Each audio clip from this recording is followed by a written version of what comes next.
And we are here. We are the Storyspeakers Guild, bringing you role-play entertainment. What's up, folks? Hey.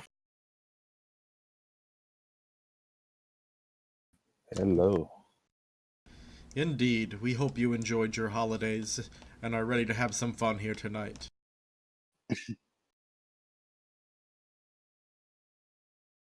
So, where my party last left off, they had gone to the Winter Solstice event held by the School of Necromancy. A time of merriment similar to Mardi Gras. However, our festivities got cut before anything actually got started because someone had to go steal an egg. Indeed. Our players learned of an odd cloud formation that some enthusiastic wizards were interested in looking into.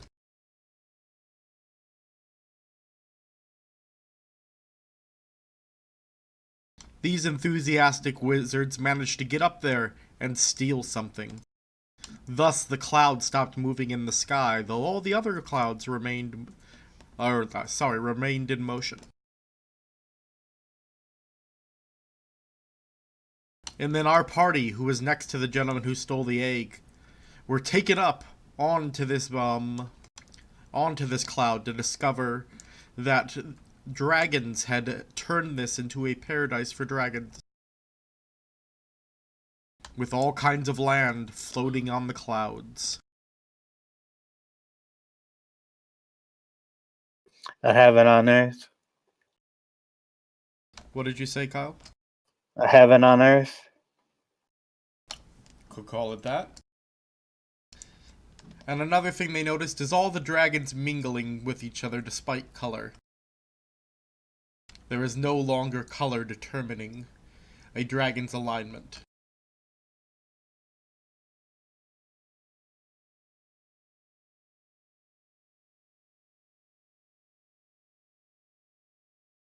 Either way, you're ushered along.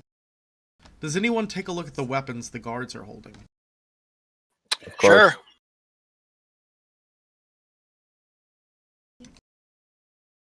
So they have long bardiches, but the end of them look like they're hollowed out. Oh, I know exactly what these are. Oh, you got me beat then.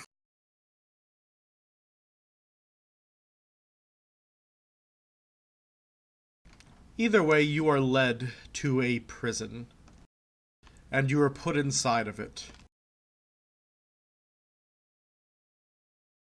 You're going to remain here until it's time for your court date.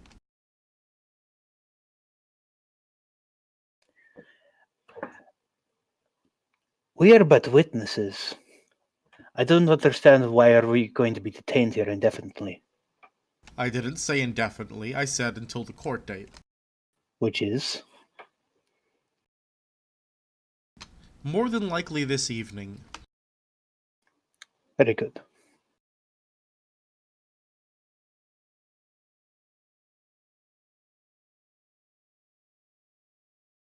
You have a dragonborn with you, though. Perhaps they'll go light on you, if she can explain well for you. I mean, you could try. Some lizard men are considered equal among us. You can see that Svardaruk is just kind of like lightly nodding his head. There are wisps of shadow stemming from his eyes, but he's just slightly smiling while looking at this dragon. Is this a half dragon or is this a dragonborn? This is a dragonborn. Okay.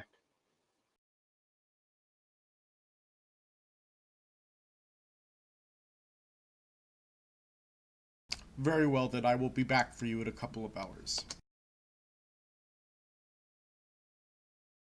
So the prison bars, they look like they're made of pure fire.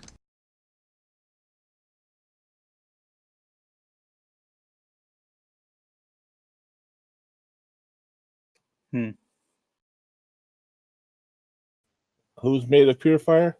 The Prison bars. Bars. Okay. That's interesting. Everyone make an intelligence check for me.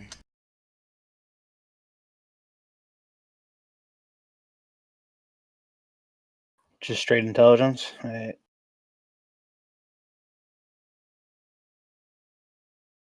Fucking course.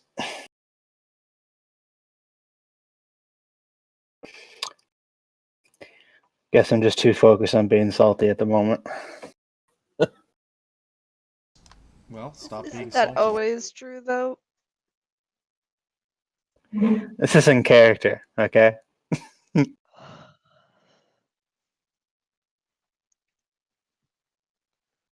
So, Svadrok,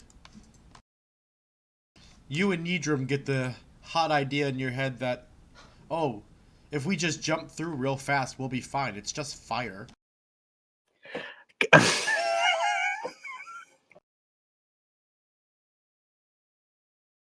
If they even look like you're considering that, where would you go after you got through the fire? That's what Solanthus asked. I'm not going anywhere. I just want to be done with this. Is the wizard that stole the egg in the same cell as us? Yes, he is. I'm going to look down at him. Realize that whatever the outcome, you're going to be executed by either the dragons here or by my father, right? Executed. All I did was try to do what the... or one of the archmaguses, was it not archmaguses? What was I calling the teachers? Oh, one of the grandmasters wanted. One of the Grand Masters wanted an egg? He wanted to know what was up on that cloud and told me by any means to bring proof if I found something interesting. Yes. Go ahead. Yes, but you've also potentially created a political travesty amongst the schools and these dragons. Which Grand Master?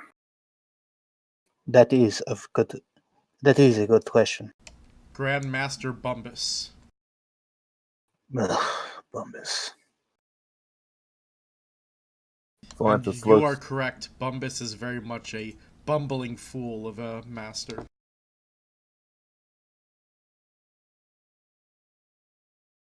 So Solanthus asks, "So what is the student's name?" I don't think we got it. I am Gerald.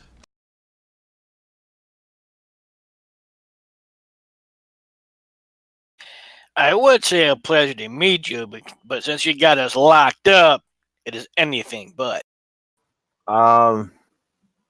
Looking to both Gerald and Svadruk, Solanthus is like, would he have had a choice to tell the Grandmaster no? Yes.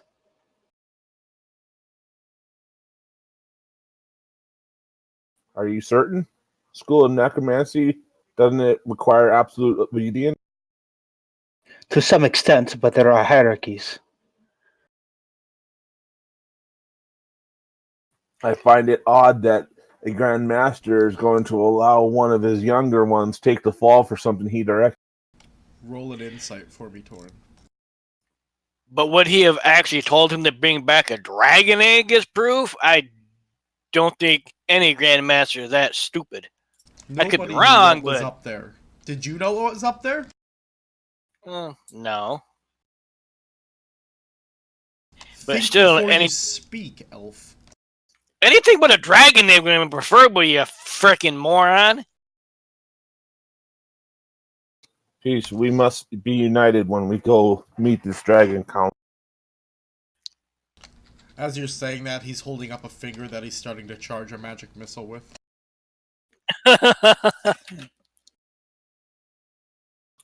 That would not be a good idea. No, it wouldn't.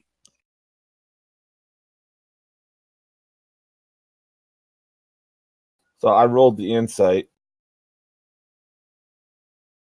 That you did. He looks over at you. I could have refused, but here's the thing. He's been Somehow manipulating my girlfriend. I don't quite know what's going on, but he said that he would stop doing whatever he's doing if I helped with this. Manipulating? Are you sure that's not due to your own inadequacies, my friend? Wow. He looks over at you. Hey, fuck you. You're not even a wizard. Fuck you. I could have had a turn at your girl, too. He charges that magic missile back up. I puff my chest, looking down at him with a big fucking smile. Make my day. Roll your intimidation.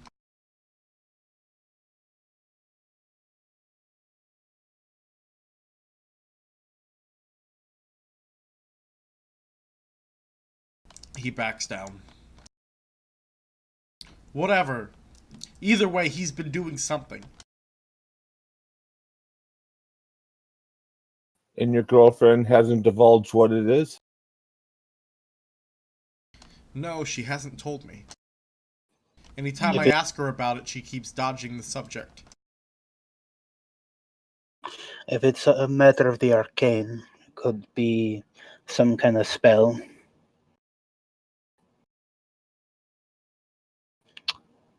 Can I make an arcana to kind of make a guess as to what spell it might be? You can try. Or could I just make a guessing character? I mean, you could make a guessing character too if you want. I'll do both, but let's see what I got for. Fuck. Well, I'm just gonna toss this one out. If anything, it sounds maybe like a gas spell, but I am not super familiar with enchantments. So do I get the feeling this kid is telling the truth or no? Yes. Okay.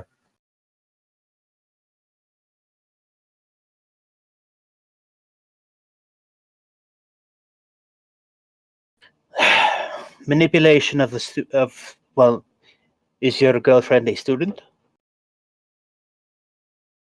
Yes, she's a first year. Well, that is a most egregious issue. Manipulation of the student body by a professor. It has a hefty punishment associated with that. Why did you not try to report it? Well, if she's been chaos, if she won't corroborate the story, what's there to report? There are means around this, I'm sure. Indeed, It'll take but months for them to actually look into it with other problems that exist. what is your girlfriend's name, sir?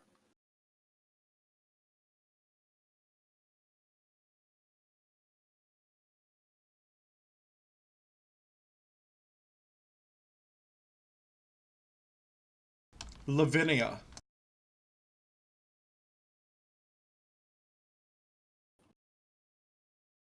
Okay.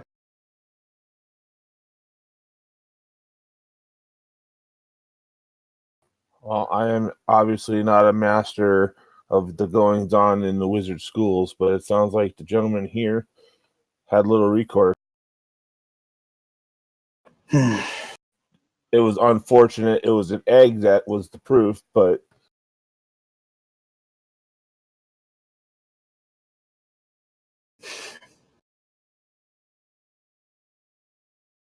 I just you can see that Svadrak is like kind of exasperated. I just did you even think about the potential consequences of giving him that? But regardless, whatever happens, we're going to go to this trial. They have everything they need on you. I'm going to cooperate it. You are likely going to receive a punishment. That's the end of that. You won't have to concern yourself with your girlfriend anymore anyways.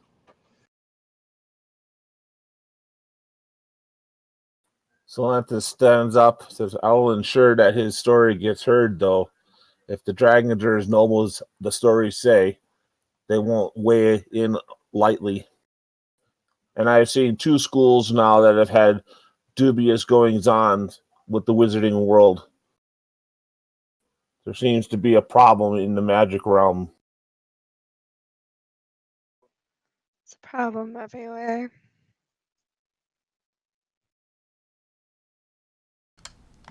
The world is shifting. Yedrim says that. Indeed.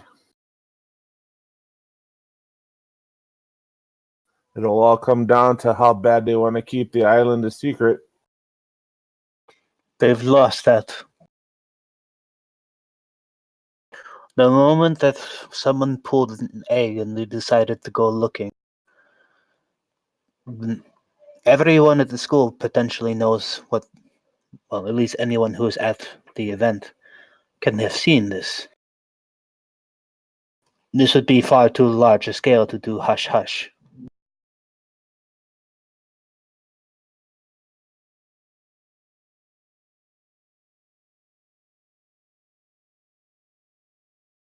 It will be interesting to see what their line of thinking will be when we go to.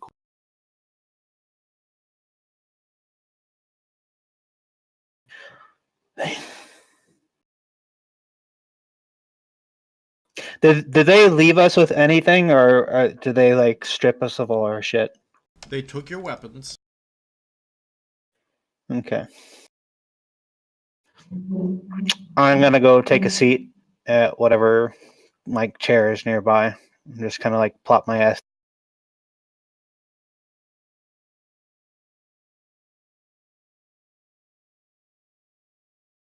Lady Perala, the goings of the court environment are your forte, are they?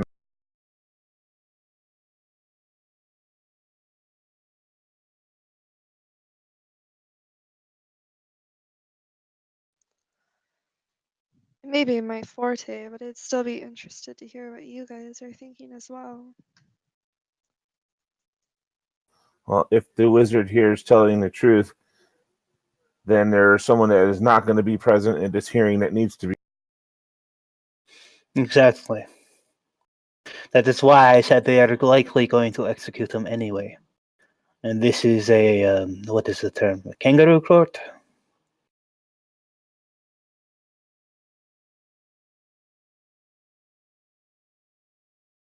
It's going to depend on whom else they look to corroborate things, and if anyone will be present when they actually go to seek them out. If our dealings over at the School of Transmutation have shown anything, our person of interest will likely have stepped out.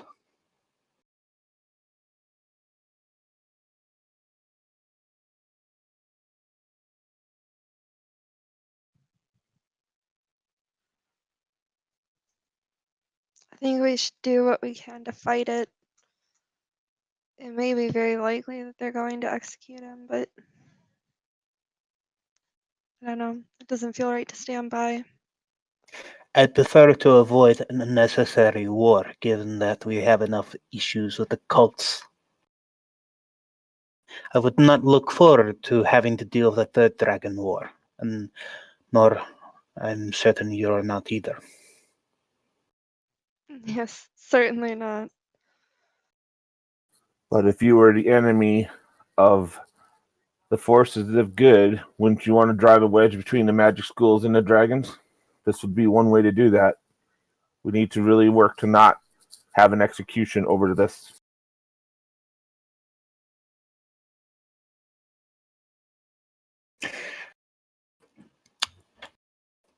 Svadrak rolls his eyes and he looks back over at Gerald.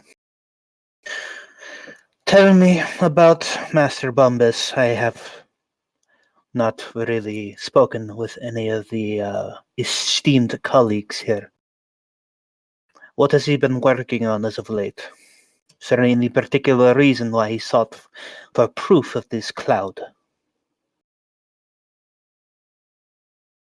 Well, Master Bombus is really just a master of theoretical necromancy. He's not so much good at using magic as much as understanding magical theory that's untested. Sometimes he tries to do those experiments, I've heard. He has a secret room for it. A secret room? Yeah, he had it installed. Your father okayed it. He said every necromancer should have a secret room. I suppose it's the hidden research, I understand. But as long as it went to the proper purview, then he should have gotten an okay for whatever research that he has done, correct? I mean, as far as we know, Did he seem like he was worried about divulging any particular details when you were interacting with him? Besides him fiddling with your lady. Nice choice of word. Oh, I take every seemed- answer. he seemed very concerned in knowing what was on top of this cloud. He said there might be some secrets there that he needs. So he felt. Sound like he had some kind of secret agenda to me. That's a given, but what is the correlation between his background and this cloud?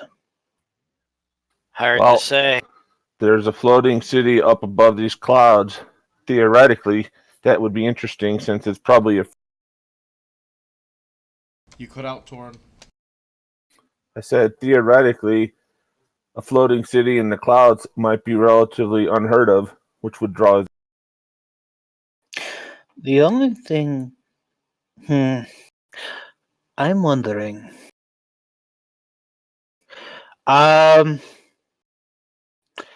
much would my character know about the formation of quad stagnums? Roll a history for me with advantage, I'll say. Okay.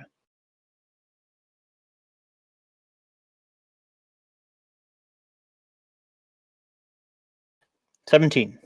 And then I'm gonna. You understand the basic process of how they could be created through mass death and things like that.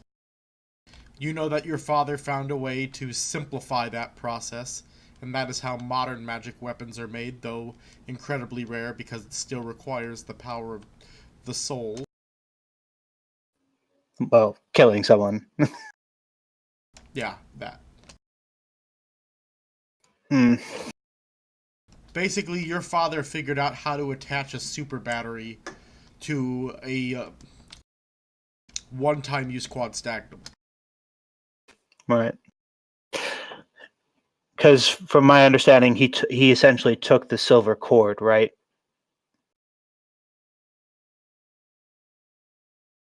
What are we saying about silver cords? He essentially took the silver cord in order to actually bind the magic towards an object, right? I believe it was something like that. Okay.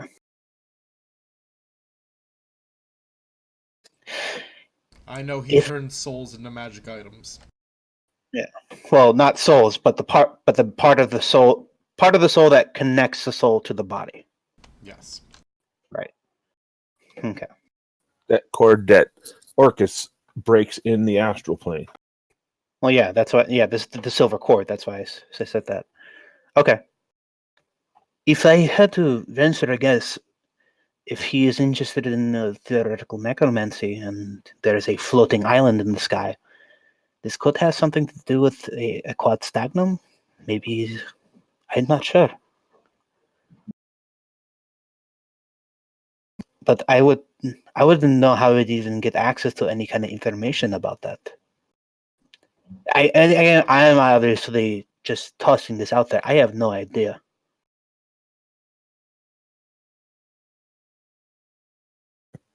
Interesting thought.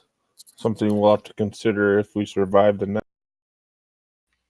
Yeah, if we survive, I'd say we pay the professor a visit.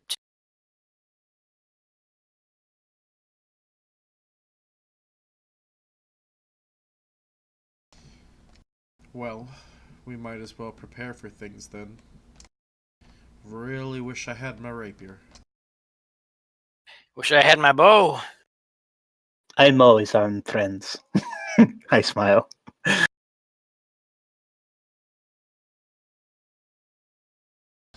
That you are.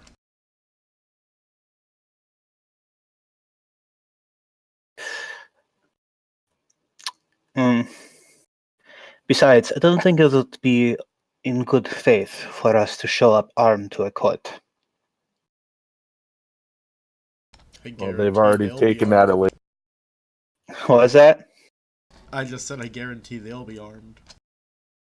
Well, that's typically what happens.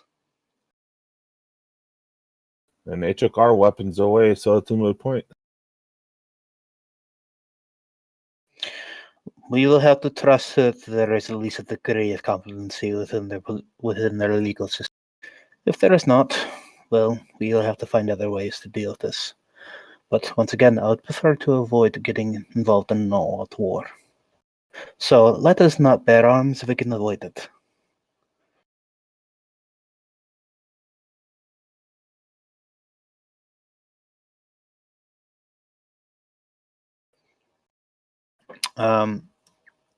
Father goes to sit back down in the seat, and it's just like he starts mumbling to himself.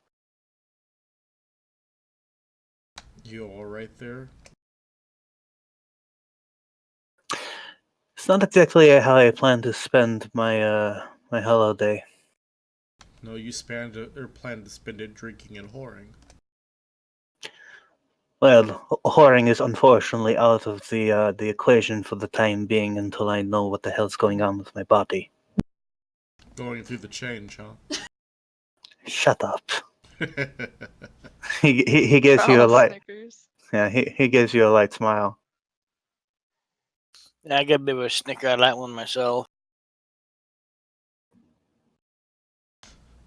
Look at the wood elf snickering. You know, if this were real prison, they'd pass him around like candy. Yeah, I don't think so. Just because I'm an elf doesn't mean I don't know how to handle myself. I don't think that's what I'm talking about, my friend. I know what they're talking about. It wouldn't happen. And besides, it's not about you handling yourself, it's about others handling you. Like I said, I know what he was talking about. It wouldn't happen. They'd be unconscious on the floor before they even try. Careful, my friend. Those who talk big fall hard. He really took that one to offense. Now I gotta wonder about his past.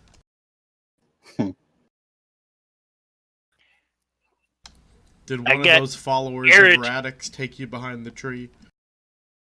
Oh, no, my irritation because you thought that I misunderstood or didn't catch what you were saying. That was my irritation.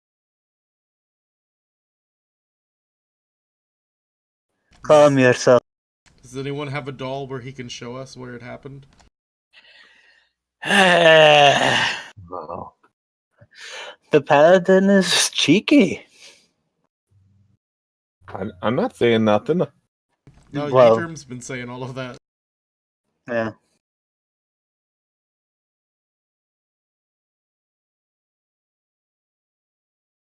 Well, at least hopefully these next few hours will pass by amusingly. Just, I don't...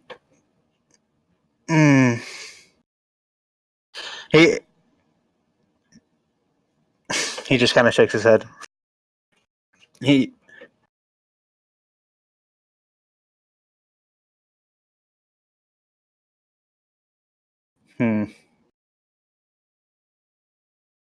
So...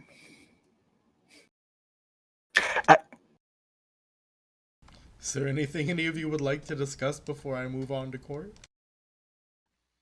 Like, Svadrug's kind of chewing on something to say, and he's looking directly at Parala.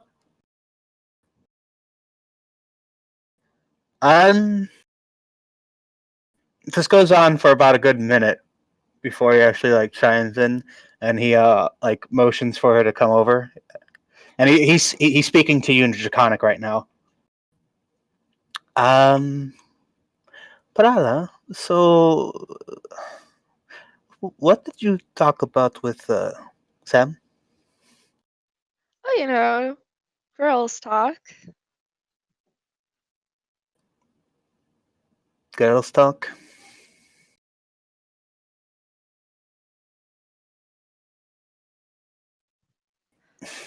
You have to understand, a lot of women really like to bitch about their exes. And that's pretty much what she did. Sorry, bud. Hmm. And I'm really. I don't know if I would say I was really in a relationship with her. At least not like that. It was a little bit more complicated than that.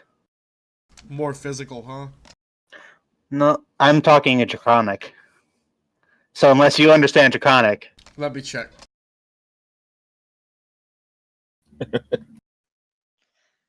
Just so you know, my Discord is acting up again, so if I'm taking a minute to respond, it's just because it's being really slow to pick up the voice activation. gotcha. Well, I have any language of my choice that I did not choose. So yes, now I speak Draconic. Fuck me. So I actually as soon No, as we... Kyle, that's what started all of this to begin with. Oh Somebody god. responding positively to that. No. Okay, so I kind of dart my attention back over to Yadram. It's like, oh, okay. I was not expecting that. Racist. There are others who, speak the tongue. Yes. It's just typically I don't usually see a lot of people, but whatever. Anyway, she was. How do I put this? I knew her when I was very young, just little whiles after I was able to actually leave the house and go about the streets. And obviously, being a sorcerer, everyone has their fair share of words to share with me. But I've known her for about a good 7 or so years.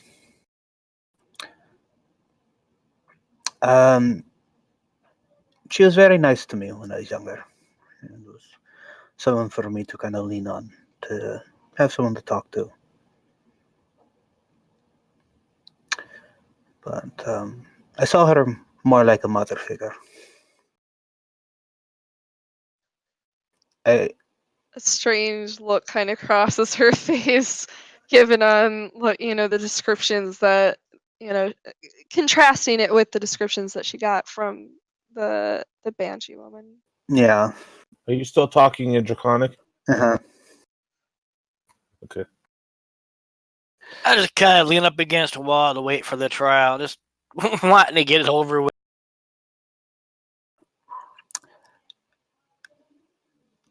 I think she started to refer to our relationship as being more intimate after I finished my coming of age ceremony.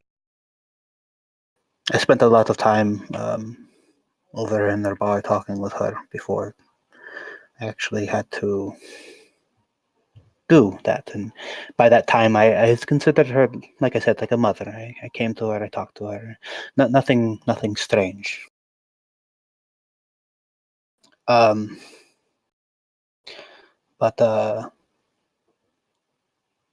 and he doesn't know how to phrase it, but you can see there's like a concerned look like creeping across his face.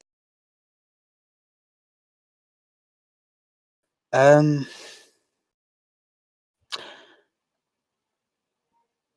night after I had finished my coming of age ceremony, I came by her bar, and she was very happy for me. She congratulated me, and she said that she had a present for me. So I thinking not much of it. I went up. I followed her so then she could show me the present, and she brought out some wine because now I could drink for the first time, and that was very nice.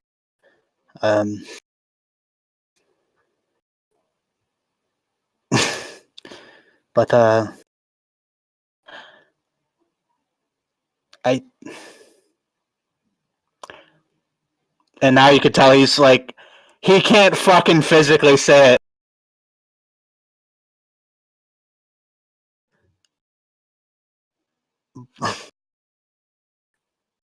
She's If you don't feel comfortable, I think I understand where you're getting at this story with this story. And yes, she kind of reaches out a hand gently, slowly, gently, like to his shoulder. I'm assuming you're standing fairly close by. yeah. I'm sitting down. I don't hate Sam, and I don't really even remember that night. But she started being very pushy, and I, not knowing how to deal with the change in the relationship, went along with it, kinda here and there. I didn't stay alone with her, but I figured okay, it's been some time, and maybe it wouldn't bother me anymore. So when the whole bar thing came up, I saw I was with people I kind of trusted, and maybe it might be okay, and it wasn't. And I was very much shirking because it was. I didn't like the idea that things still bothered me, but the thing that bothered me most was that I felt that she was painting an image of me that wasn't me to you. If it makes you feel any better, after talking with her for a couple of minutes, I felt like something was kind of off. Like the way she was describing things didn't really seem right, I guess, if that makes any sense. It's part of the reason I kept her away for a while. I wanted to let her try to get it out with just me as the ears. But I'm glad you talked to me about it. I wasn't really sure if it was right to ask you what happened. So I do appreciate you being open and honest about it. I'm sorry. I wouldn't have walked off with her if I had realized how serious the situation, or what exactly this meant in your past. She's not a bad person. She's very well intentioned, but I don't think anyone in the right state of mind would willingly sleep with a banshee. Okay. He had to step away after that.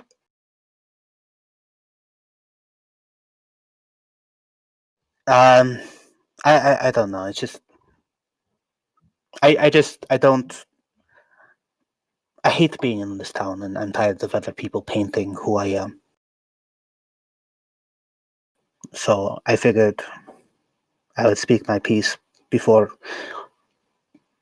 you had already established what to see me as.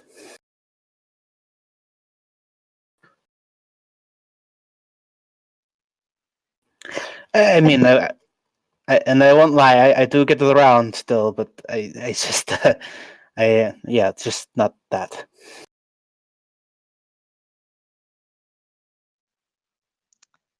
I don't think what people say about you is always what paints who you are.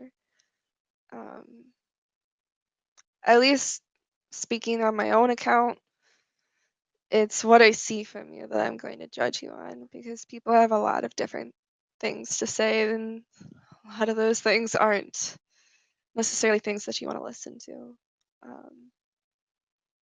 But I do understand it isn't an easy situation to be in. But at least on my part, I can say I'm not going to judge you.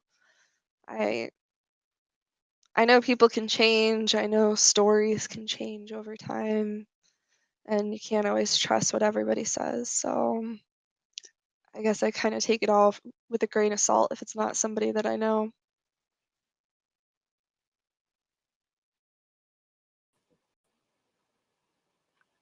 He's kind of just leaning into his hand right now.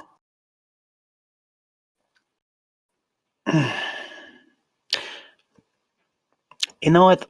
The funny thing is, that whole debacle, that wasn't even the worst part of it.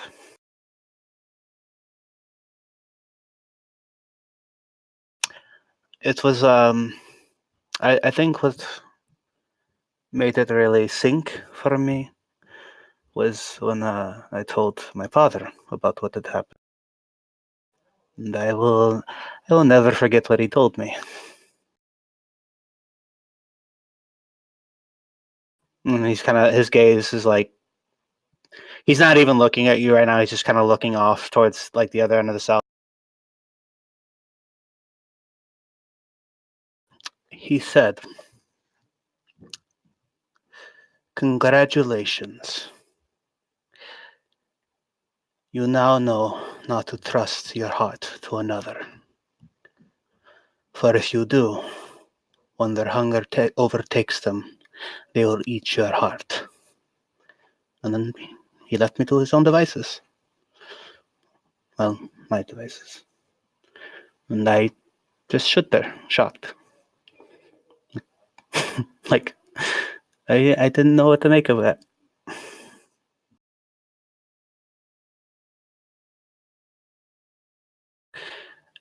And the thing is that he's met her before, and he would have known that's exactly what she was intending to do. And he said nothing.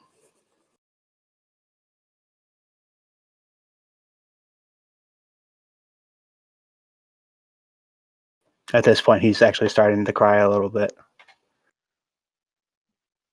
I don't even know what to say.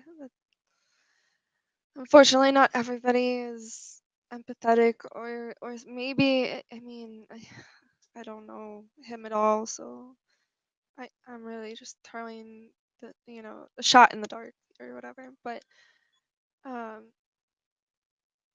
sometimes people deal with Back. their negative feelings in really horrible ways, and he might have on some level understood, but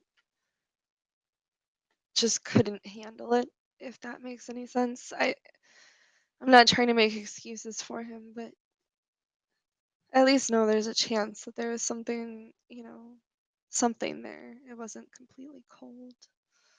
But I'm really sorry that you had to go through that. I hope you know that we'll at least be here. Or, well, I guess I can only speak for myself, but I'll be here for you if you need to talk about stuff or you're dealing with something. He just kind of, he nods and is just like, "Thank you. I just wanted to get that off my chest." I was very overwhelmed after seeing her again.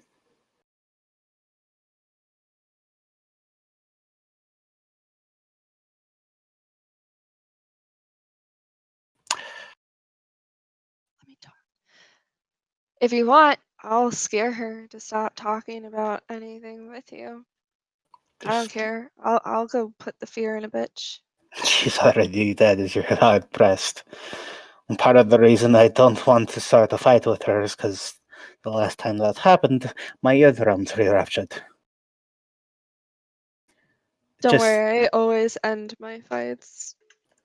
Let's just not go back there for ever. That's a deal.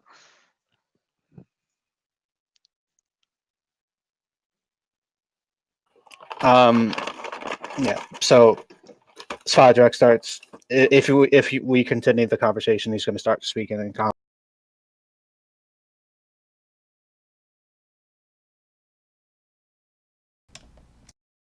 Yedrim is sitting there with the notebook out, writing something.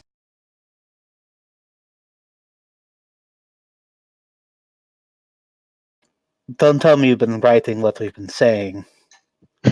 No, then he asks, and how does that make you feel? Just the good parts. And don't worry, it's not really for me. It's for the bard. He's got to write at least one more sonnet. I take whatever he's writing and I pull that fucking thing out of his hand. I am asking for a strength check. Okay.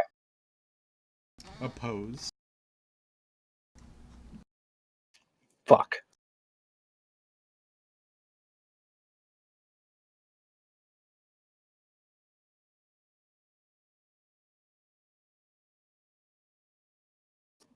Yeah. Get your hands off my things. Don't make my personal matters a sonnet. When you're dead, people will talk about that forever. I don't want that to be what I'm remembered by. Real heroes have flaws in their story. Real That heroes. doesn't mean every detail of their lives have to be put on display. If you have an iota of respect for the time that we have spent together, fought together, you will destroy that right now. Only That wrote is down the good parts any fucking way. What parts? He shows you. What am I saying? You are seeing some Indraconic writing. Svadruk comes of age. Svadruk gets raped. Yeah. Svadruk's father is asshole to him. I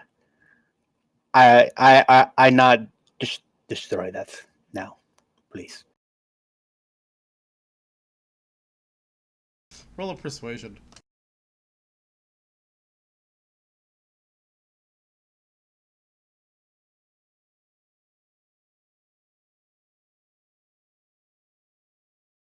I am feeling persuaded to destroy it for you.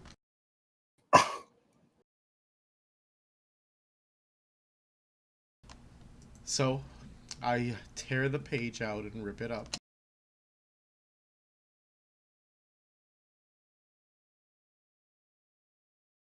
I mean, the bard would have fairy tailed it up. It would have been a far greater story once he got my notes. That is not any part of my legend I wish to be told. I'm sure that if you had a similar experience, you would not wish for that.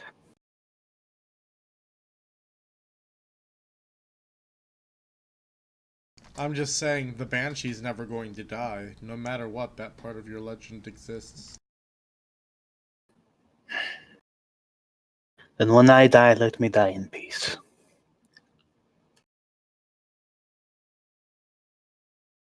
You heard him. No resurrection. We don't have a cleric anyways. No, this is gonna be a oh boy. How do you feel about reincarnation, though? I've heard some druids can do that. We don't have our druid though. He's just absolutely fucking done with you right now. He didn't expect you to be involved in this conversation. He didn't expect you to start fucking like writing his life story down, and he definitely didn't want to deal with your fucking like shenaniganry afterwards. So he is just not fucking engaging with you at the moment. Very well. I guess it should be some consolation that they were very poor notes.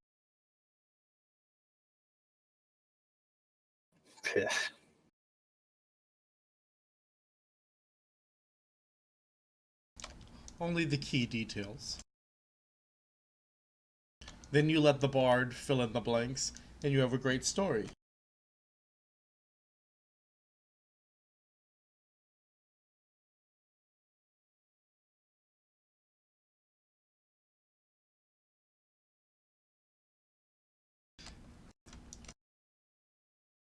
Alright, so, is there anything anyone else wants to get off their chest before the hours are up? Not I can think of. I'm gonna spend some time meditating.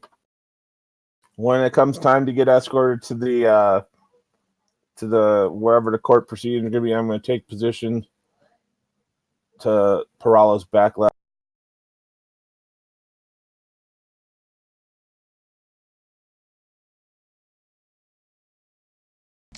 Parala, Svadruk. I'm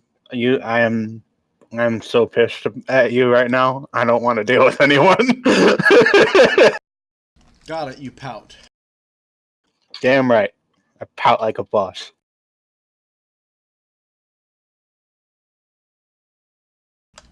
Parala.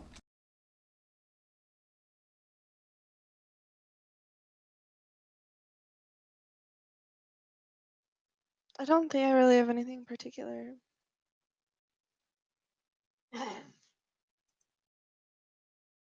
Alright, then about 3 hours pass, and a guard finally comes back. It's time for your court. You're lucky that the old dragon was willing to wake up to hear this.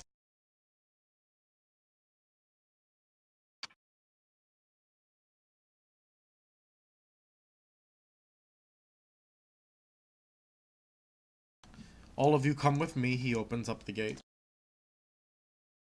I follow him. Anyone make a perception?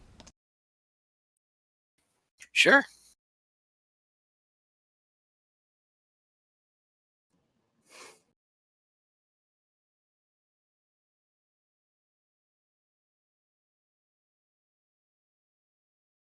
Alright then, so starting with Svadruk. Svadruk, you don't notice, but you remark to yourself, man, they're able to open that fire gate that I saw without burning themselves. Dragons are so cool. Uh-huh. Parala, you don't get the dragons are so cool part, but you definitely think that somehow they're able to open these without burning themselves. Now then, Salanthus. Did you roll, Cappy? Yep, roll Yep. the 22.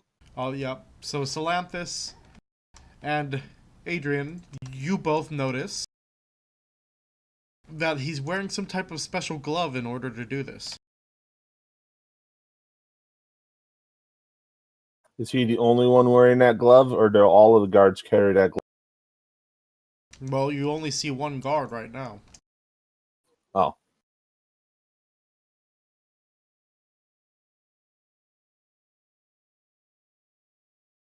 Either way, you're let out into the jailhouse where there are more guards. Then you're led into a giant room.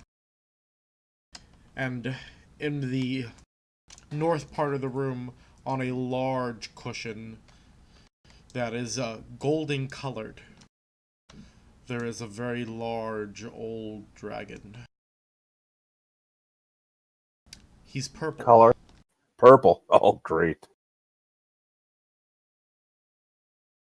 Hmm.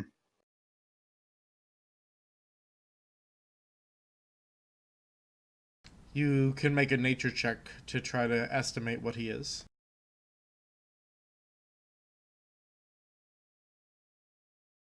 Nope. You have advantage on this, Laura.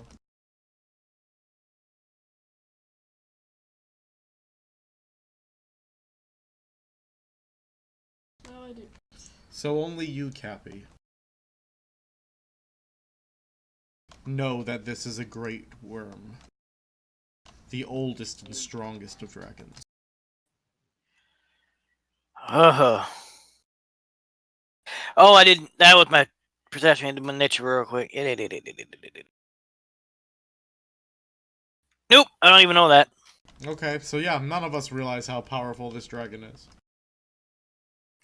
It's purple. I'm assuming the worst. It's of incredible size, just incredible size. This room must have been built to house something like him because he couldn't fit in any building you've ever seen.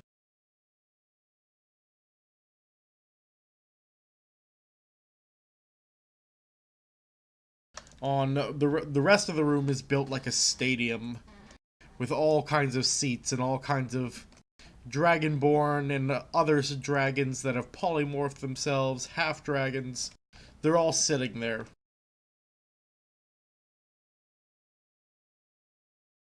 They're whispering to each other as you're brought in.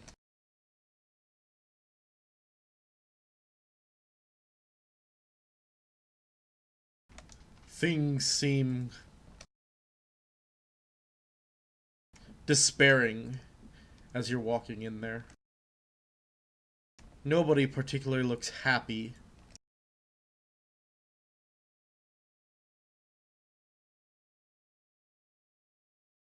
Can I determine if that's just an overall Paul in the room? An overall what in the room? That's the overall atmosphere in the room, or is it already there before we got there? It's the atmosphere as you enter it.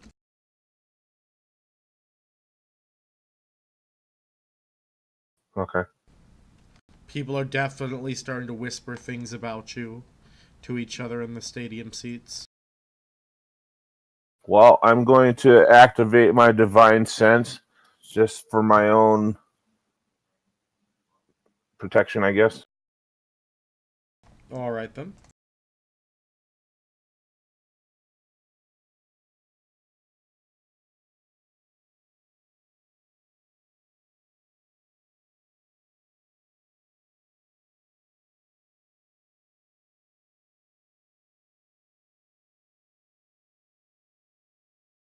So, you activate your divine sense, and what radius does that give you again? A mile?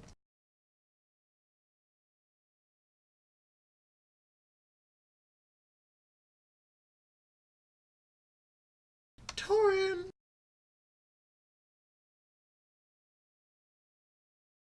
Torin going one.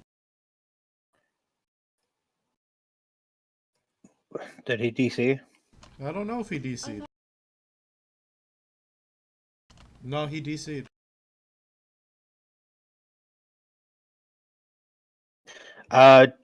It's about 60 feet if I'm not mistaken. Just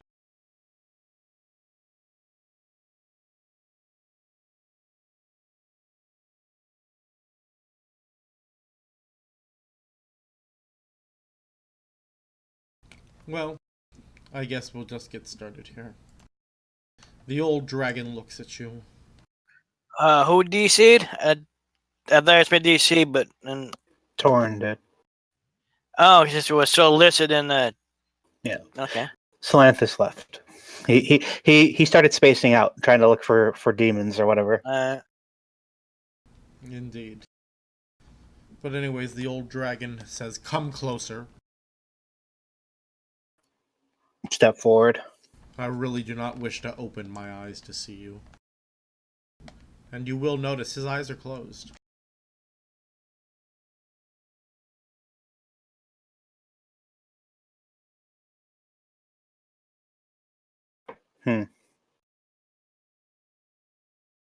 Yidra moves closer. I move closer.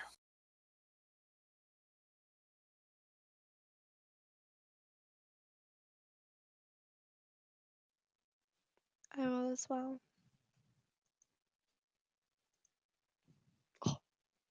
Ah, now I have a better feel for it. One of you has dragon blood.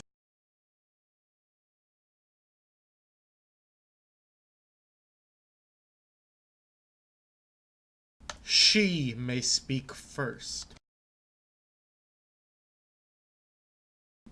And last.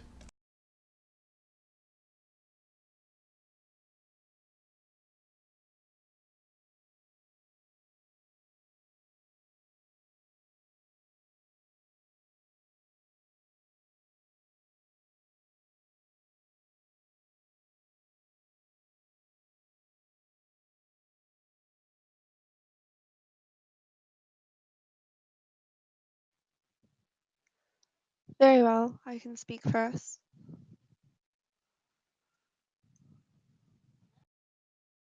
Then please present your case.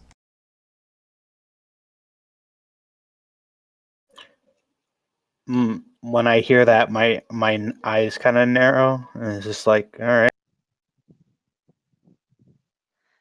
May I have a moment to confer with my group before we get everything fully started?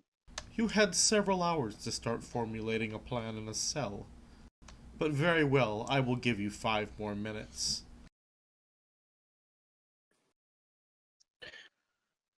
Thank you. That's very fair.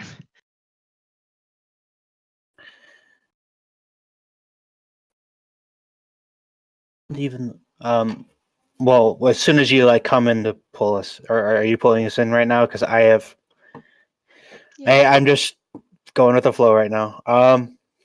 They didn't even open up with an accusation, so I have no idea what they're expecting from us. Can I like roll to see if I know or like have any idea of what the like typical proceedings would be here? History with advantage. Sorry, I lost my connection. We know.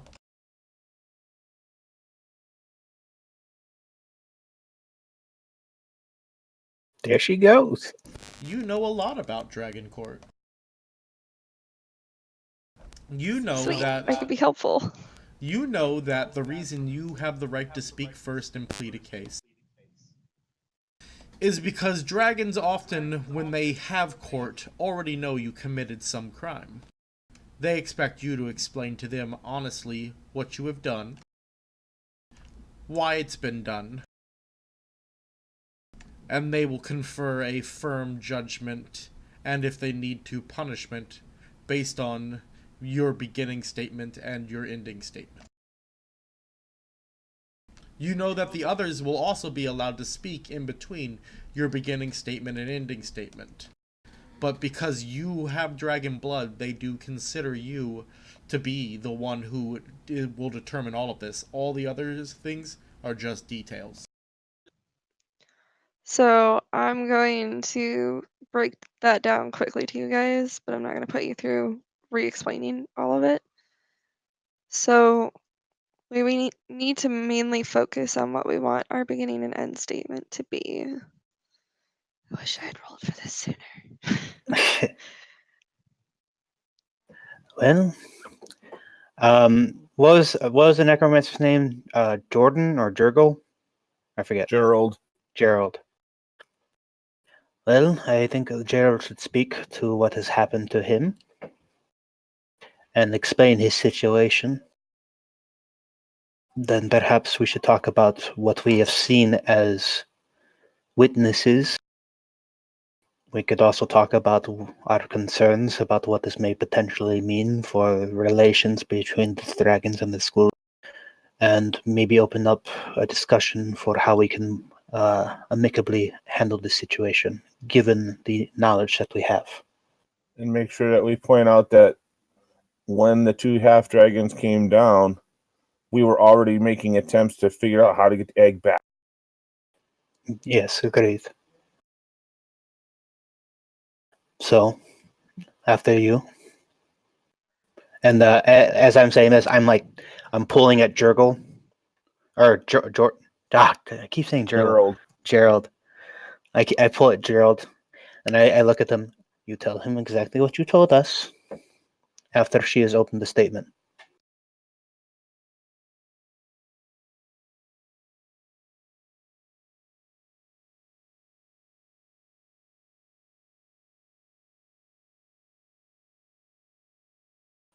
Svadrak looks at you expectingly.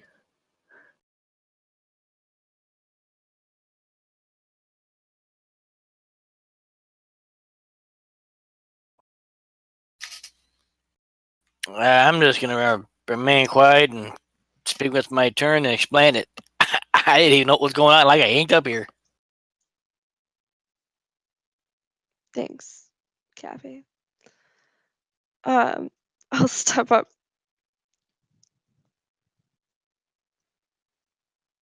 Although the circumstances certainly point to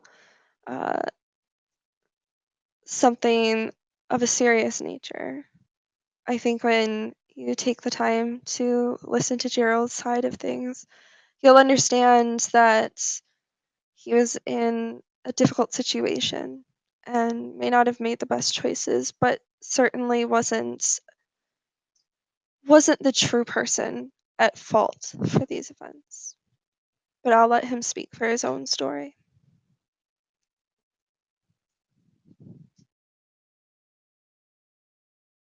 Alright, he goes, actually, first I want you to roll a persuasion with me. Or for me. You have advantage due to the fact that you're Dragonborn.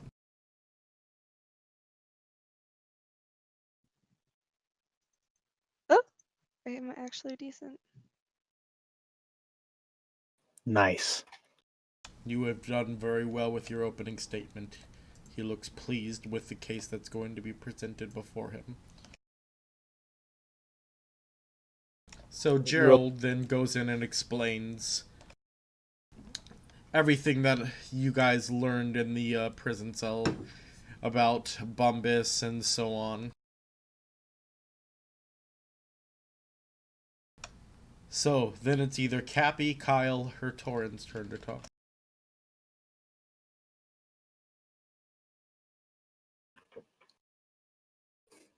I looked at Salanthus.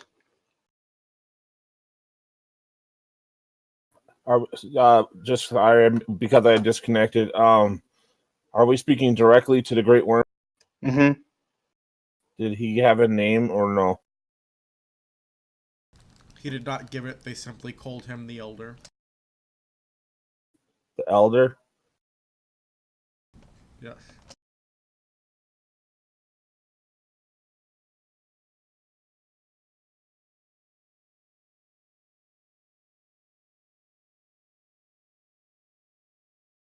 So, Salanthus? Salanthus stands, looks around briefly, and addresses the Elder. Ancient One. What the young one has, or what the wizard has said, has proven to be true, so far as we can tell. One thing that we would like to enter into our case was that we were actually endeavoring to bring the egg back safely when we were brought into your realm up here.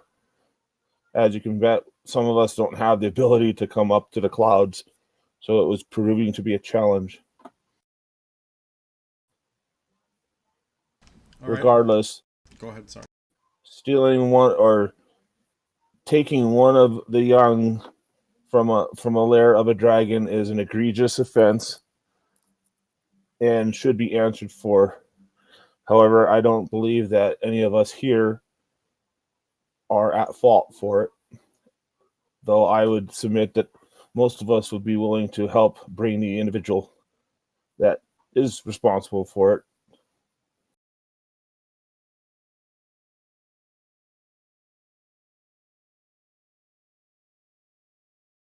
All right. So, who's speaking next? Oh, did they have any response to what he said, or did they just look at someone else? They just keep looking at someone else, remember. Only the beginning and the end are what they're really doing. The rest is just details. Gotcha. Yep. Cappy, you want to go? I'm not even sure what to say. Because I don't want to talk to Elder or anything. Once I get to speak, I'll go. I'll kind of step up, give him a respectful nod or bow, whichever. Elder, as my friends have said, we were endeavoring to return the egg when we were suddenly brought up here. Upon discovering that the egg had been taken, I was surprised, to say the least. I wasn't even aware dragons were around anymore. So I'm still trying to process that as well. I didn't know if it existed. It was quite a stunning sight when I first got up here.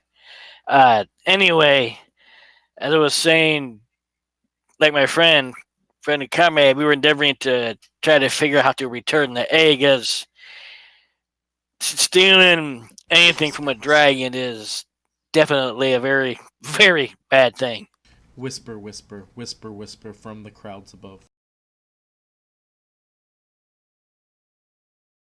And I'm done speaking now. But the elder is still unfazed and just waits for the last of you to talk. I step forward. Wise elder, I take a deep bow as I am Eos Svadrak. I am certain everyone here is aware of the events of the last Dragon War. And we are all aware of the bloodshed and loss that has resulted because of the actions of Finis. I do not wish to continue that tradition of bloodshed. I do not wish for ill relations between the schools and between the dragons that have gained their freedom once more. As my friends have said, we wish to do justice unto you.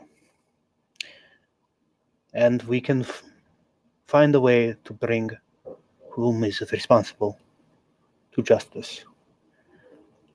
But I would request that we discuss measures we can take as equals in order to do this.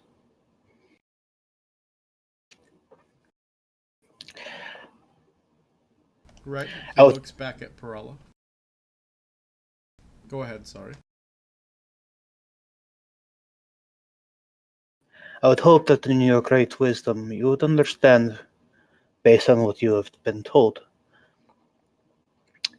that many of the people here today are bystanders in something else that is going on afoot that we are not fully aware of. So, I hope that we can work together in order to find the truth of the matter.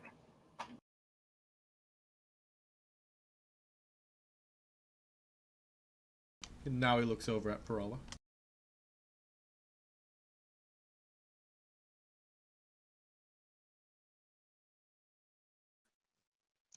I give a slight bow. I believe that after what you've heard, that you can understand our position and realize that there is still a need for somebody to answer for the events that have happened. But unfortunately, that person is not within this room, and that we can be helpful to you. But if we are locked away or worse, there's not a lot we can do to help. We're more than willing to help you in whatever way you ask, but we ask you to also have mercy and understand that we have been trying to help and have just been caught in an unfortunate circumstance.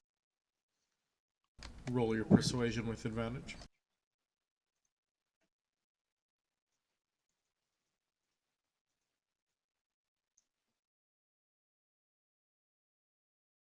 Yes. You speak wisely, and have indeed won this day in court.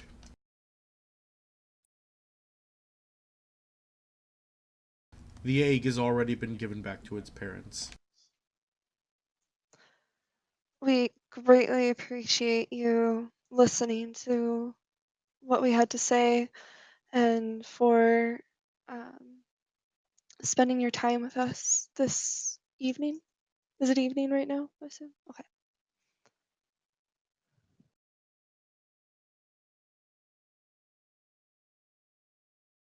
They are free to go.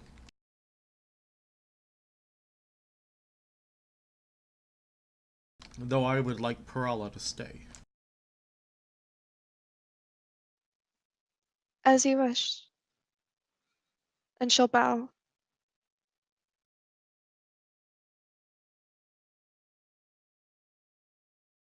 Give them visitors' badges. I'm sure the vendors would love to show off some wares.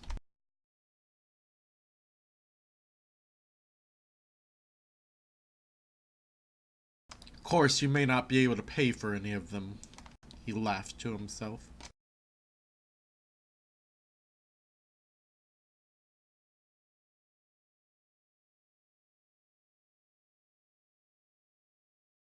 So, the court's doors are opened up and the people go flooding out.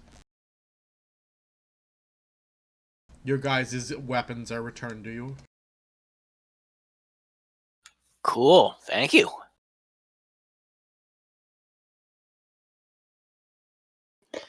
Just so I'm aware, because we're outside now. Like, how late is it? About 8-ish. Oh, so the event's already started. Okay.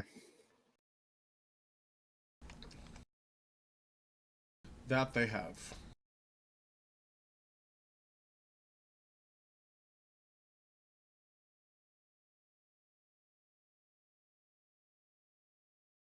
So who wants to do their scene first? Do you guys want to do your market scene first? Or Laura, do you want to do your scene first? I can do a market scene, look around the market. So I don't know if I'll be able to buy anything, but I can look around. I'd really like to see Paralla's scene. All right, I can that wait way for she can Paralysis scene. participate in the market afterwards. Or we could leave you all in suspense. Alright. We will do her scene then. So the doors are shut out and everyone leaves. It's just you and the ancient great dragon there. Or sorry, elder. I was calling him elder. I'll remain quiet and wait. Just wait patiently. You are a powerful child to have such wit.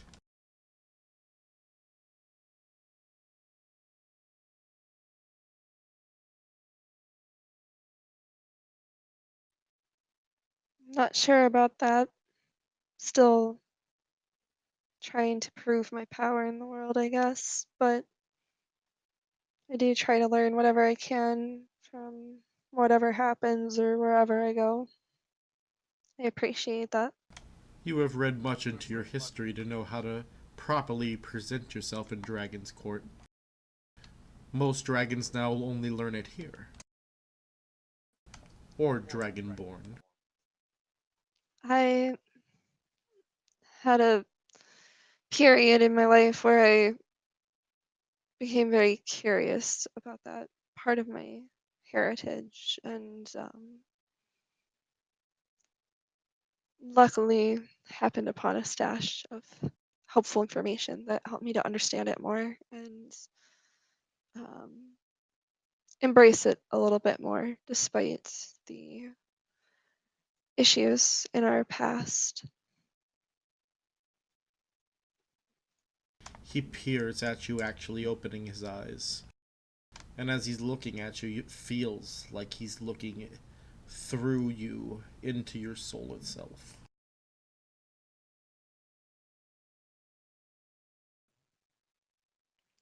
She's not gonna like stare him down or anything, but she's also not like shrinking away by any means.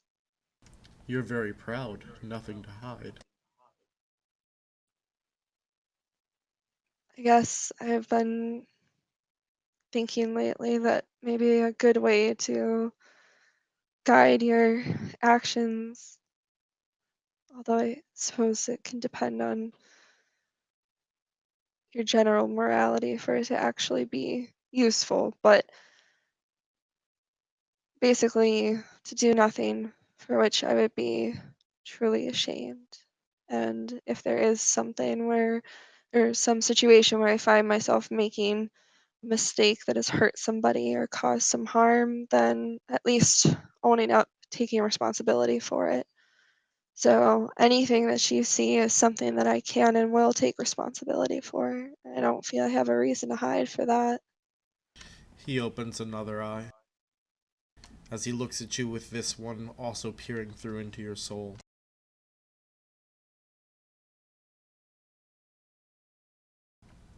Yeah. Probably shaking slightly, just because this is, obviously a moment of, great uh, import. But like I said, not shying away per se, just, a little Your nervous. body quivers, but your soul, it does not waver. And it's a far larger dragon than you'll ever be.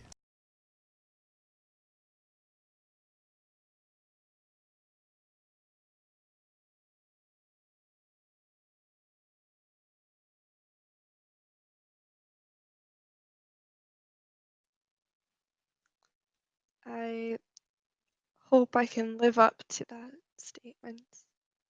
That is a great compliment to me. As you are now, you'll never live up to what that soul is. She looks a little bit taken aback. Not like shocked necessarily, but um, a bit surprised.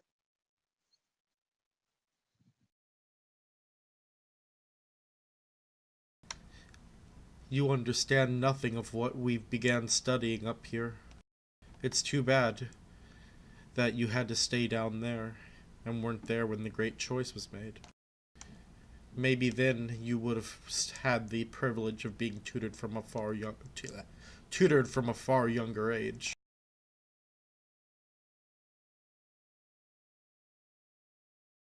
How is there an island in the sky?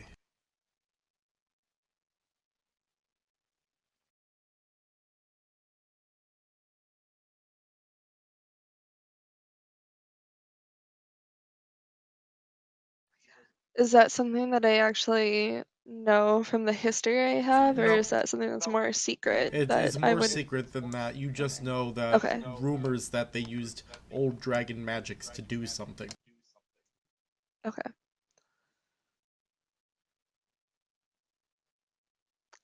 I I don't know the answer to that. That's certainly not something I know given where I've grown up, but perhaps I might have Back. been. Welcome back. Um, Perhaps I missed the opportunity to be trained from an early age, but perhaps the perspective has lent me something that can be useful here that you wouldn't have from somebody who's spent their whole life here. I might still find a place here and find my own power within the community. You are quite sharp, seeing as that's what I was just about to propose to you. I was going to propose you sign your allegiance here, and I find you the best teacher in the land to teach you how to harness the true power of dragons, the power of the magic in our souls. What exactly would that mean I'm signing into, though?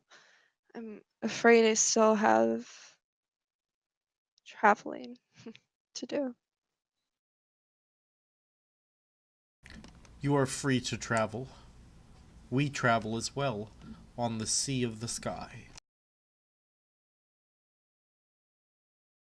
But, should you swear your allegiance here and to defend this place, you will receive top-notch tutoring, and I will give you a device to help you find this place, should we need you.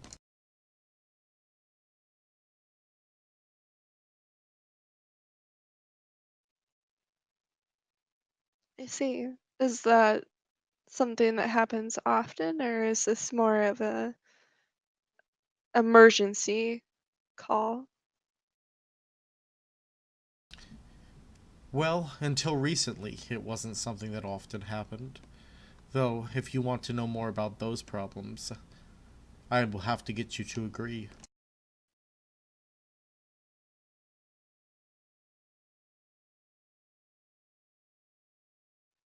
Do I need to make my decision this moment?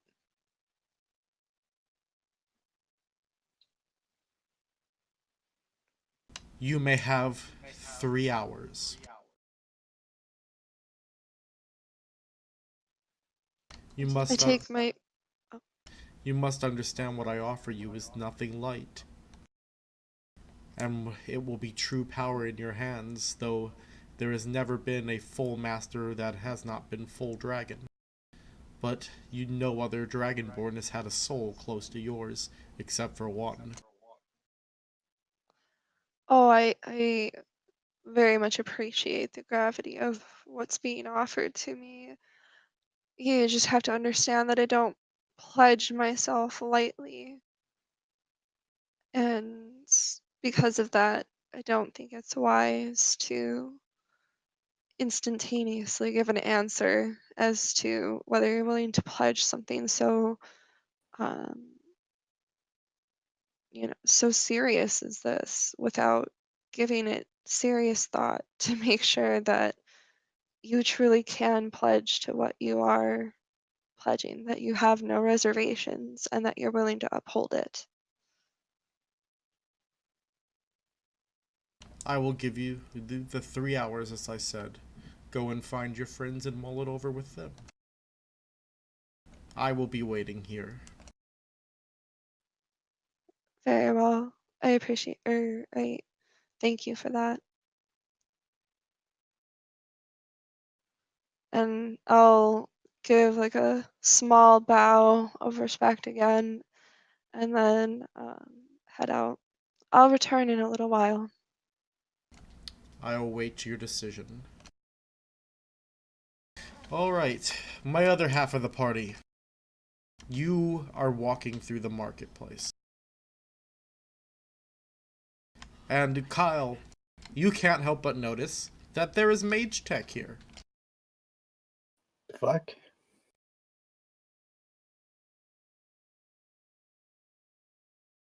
Okay. Kind of figure those stats had something to do with it, but I'm guessing this is of caliber higher. This was what? I'm guessing the stuff they have here is of a caliber higher. Not exactly higher as much as different. Okay. Remember, there is stuff that you just plain couldn't afford yet at Transmutation. Also, shops you guys never found. Right. Well, it's not like I can I can't really use scrolls. Well, I could, but it's kind of a bit of investment for your one-time use thing. But yeah, they've definitely got a lot of interesting mage tech items. Okay. Is the person who's escorted us like pointing us out to any particular places? Yeah, sure. He points out a few places.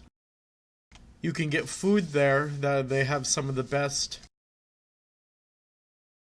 Best what?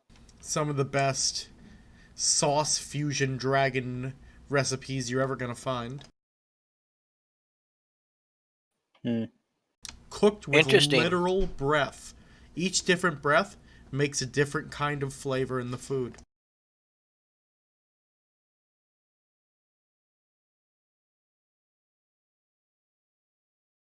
It really is some interesting ability. And over there, you got... Let me think of a good name. Derikos's Finer Weapons. Derikos might be hard to deal with, though. He's a real purist. But if he's willing to talk to you and do business, he's got some great weaponry. And over there is Lazara's armor.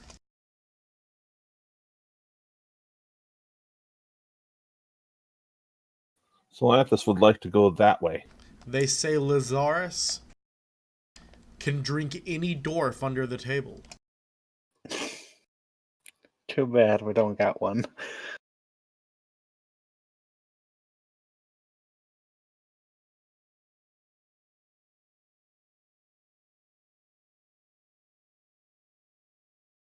Over there we have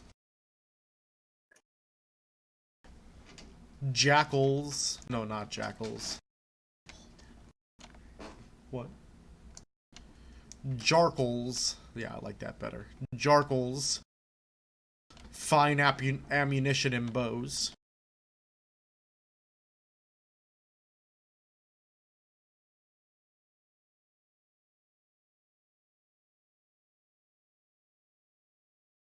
Is anyone else having me cut out on them? No. A little bit, not much. It's right at the end.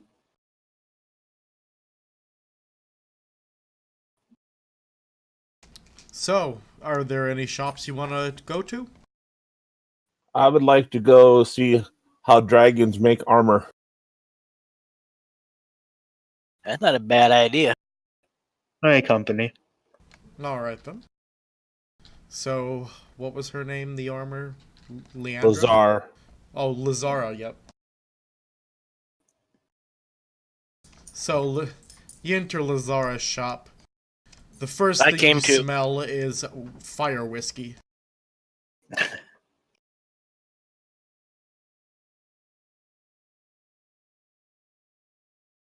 Ooh.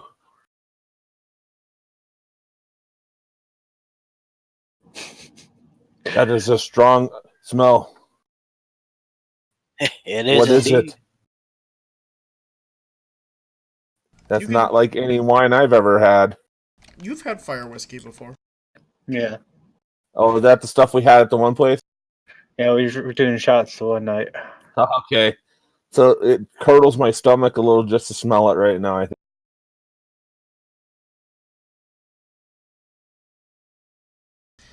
Well, if it isn't customers.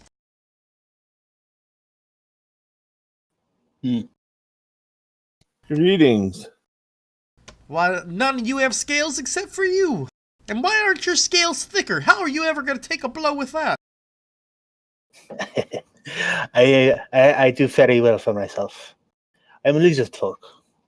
And you are? And he reaches out his hand. I am Lazara. A pleasure. She takes your hand as you reach it out, does a slight curtsy bow, and then puts her tail up towards your other hand. Is she a half dragon? Yes. Okay. I kind of mimic the behavior except for the curtsy.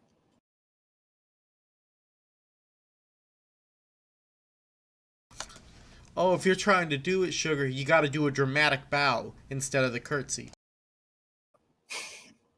I appreciate it. I'm obviously not from around these parts. And then he once more does the action while taking a deep bow, smiling at her as he does so. Roll a persuasion with advantage. Okay.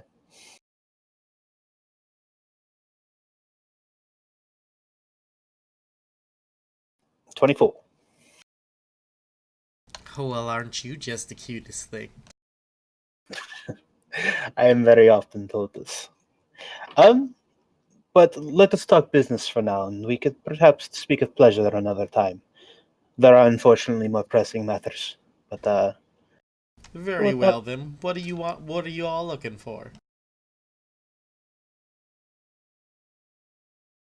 My lady, as you noted, I don't have scales, but I have heard that the scale armor from a dragon are the premier armor in the world.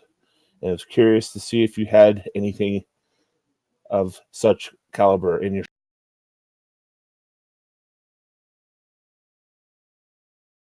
Oh my, do you think we just scale our own?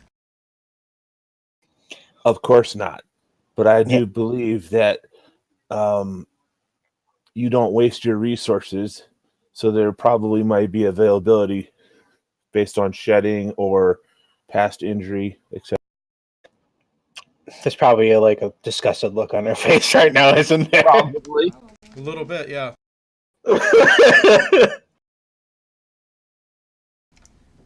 First off, we learned from some of the finest Dragonborn mages mage tech.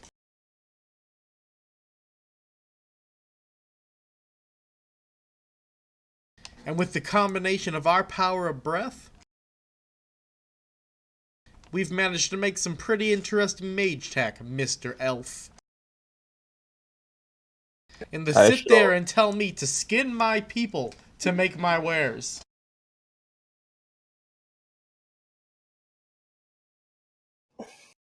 Oh, Do you forgive not me. even know how Draco steel is made? Forgive me, madam. I obviously am ignorant of the proper way of making Draco steel. Does anyone here want to roll a history to see if they remember how Draco steel is made?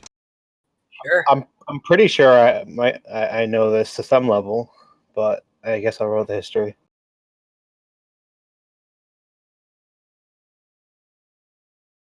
Oh, yes, I do. Damn. You do.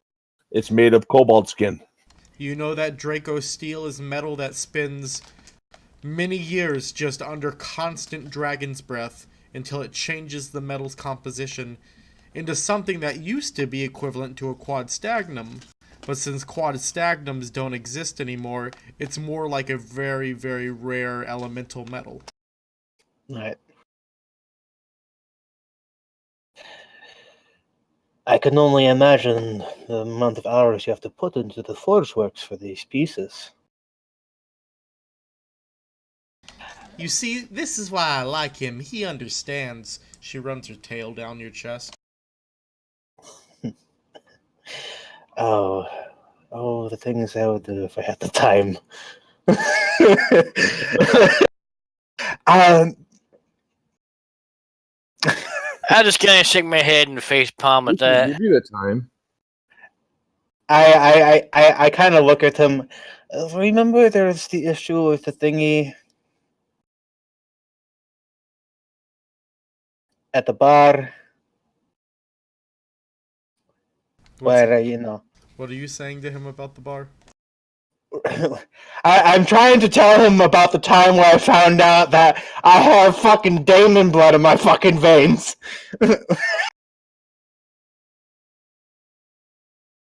Who are you telling that to?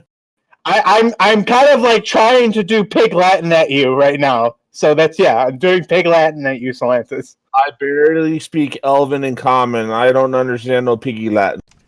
Yeah. I mean, it's called Orcish in this game, but... Fuck me. Alright. Wouldn't it be great if I did just make Orcish just all pig Latin?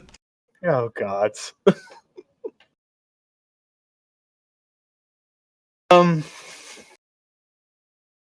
As fuck.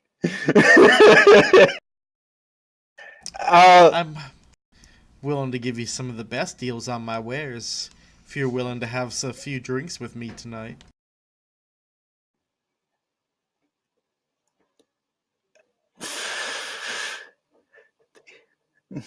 Think of your head, not your other head. You do know that blessed seed only you have to activate it. It doesn't just happen. I do I actually know that? You have a very good understanding of the power you've been given. It was part of basically when you had that whole vision and it happened.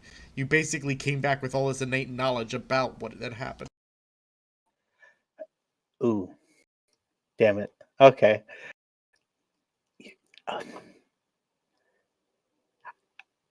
You know what? I might take you up on that offer. Considering that She wraps her tail around your waist. there is a festival going on down below, if you would wish to accompany me later. Ooh, a festival. I do love to get out and mingle.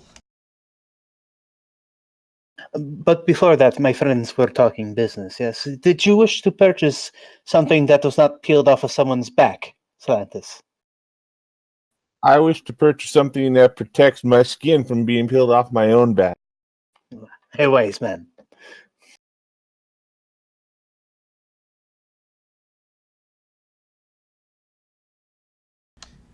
Well, alright, I'll see what I can do for you. You pompous elf.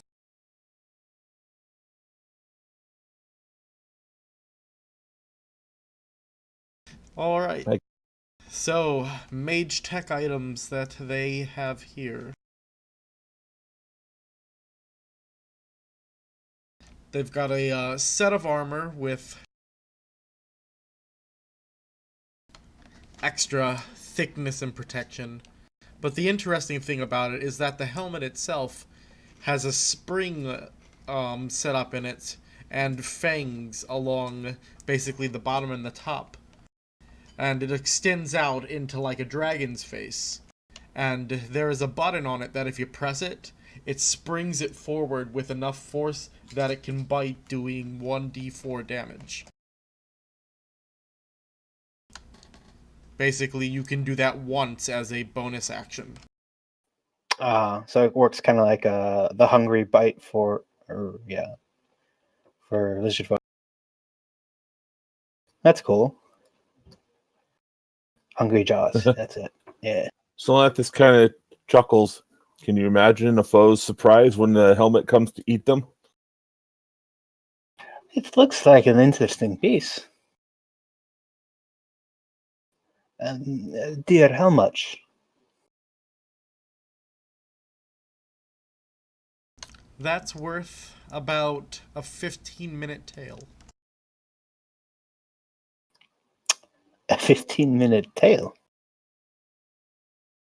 At this point, Laura comes walking in. You know, given the discussion that you've just had with her, Solanthus might be confused on what a 15-minute tale is.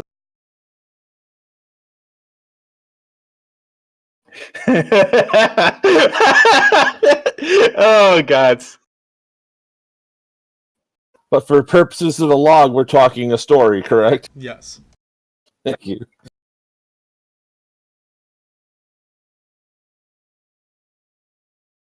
I can tell by the look on your confusion that you don't understand what I'm asking for. Yeah, typically down below we deal in coin, not in story.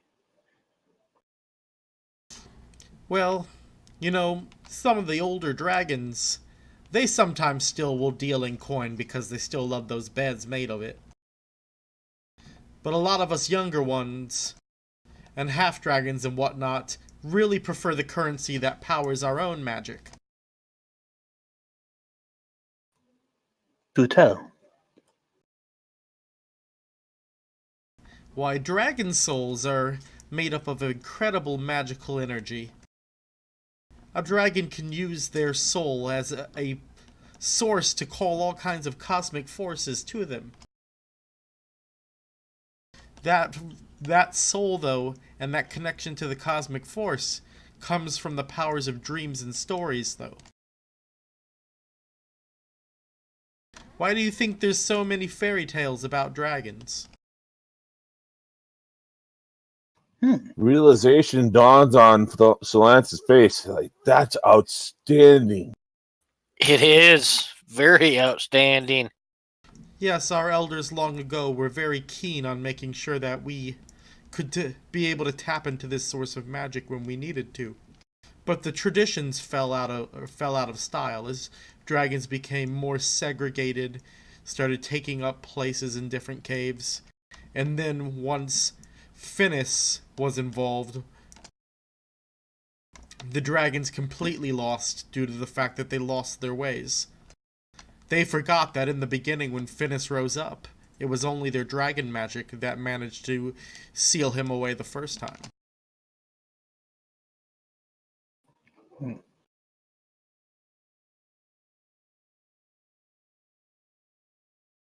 You must be happy that Finis is gone. You can finally get back to your old original ways. Must be nice for you. I was a child when Finis was in power, and honestly some of the things that he made me do were quite horrible as a child. I'd appreciate I'm you sorry. just keep his name out of your mouth. You understand nothing I will about do it, that. elf. That is true. I wasn't involved in the war against him.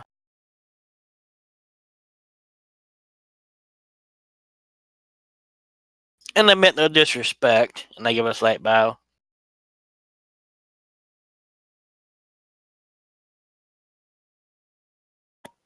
So, do they have anything else of interest in here?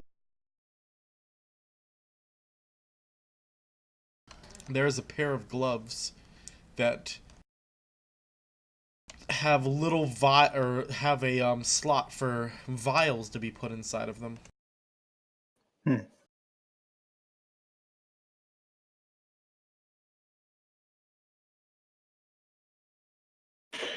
Excuse me, could you tell me about this piece right here? I'm going to talk about the gloves.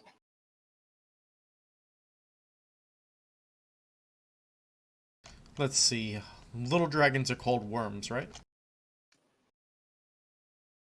Or is it Wormling? wormling? That's it. Wormling. Why we call these wormling gloves.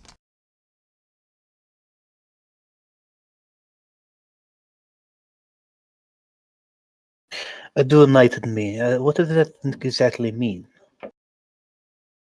Well, over at that ammo store, Mhm. Ambo store, they sell something called that's not what I was going to call it. They sell something called breath shot. The smallest ones are wormling shots. Canisters are easily placed onto the glove, and when used, produce a breath-like effect. That is most interesting. You're very crafty with your hands. Oh, you're gonna find out tonight how good I am with my hands. Quick question. Yes. Did I notice Perala come? You did. I kind of look over at her and I look back at her. Look over at her. I look back at her. I'm just gonna try to just hopefully not have anything weird happen.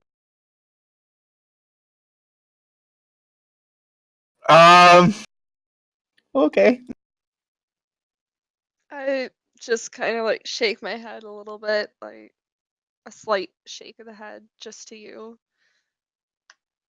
I guess trying to kind of indicate like, you're fine, I'm not gonna mess with you or whatever. Okay.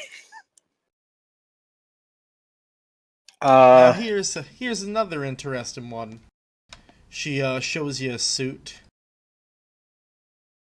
The armor seems lighter on this one, and there's a pack on it.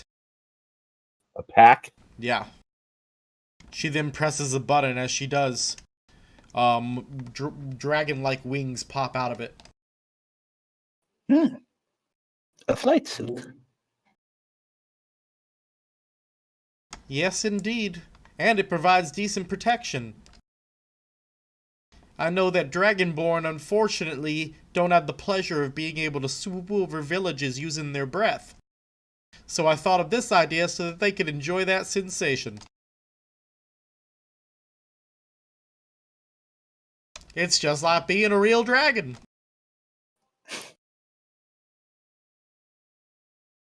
Do the wings provide flight, or is it just gliding? They have a propulsion system that can get you up. After that, you're gliding. Do they use the similar the worm shot, the wormling shot, in order to propel? Why, yes, indeed. Some of the greatest mage tech we thought of was how to make this various breath shot.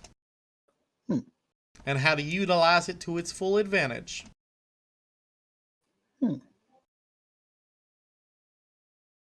It's quite interesting. All right. I'm interested in this stuff, but I personally don't have a lot of reason to get it. But I'm looking at the rest of the group. So is anyone interested in any of these things? Yeah, you guys discuss it while I use the bathroom real quick. I would be interested in any of the armors if they provided better protection in this chain that I've worn without killing my mobility. They look very, very well made. And for the price of a song. Indeed.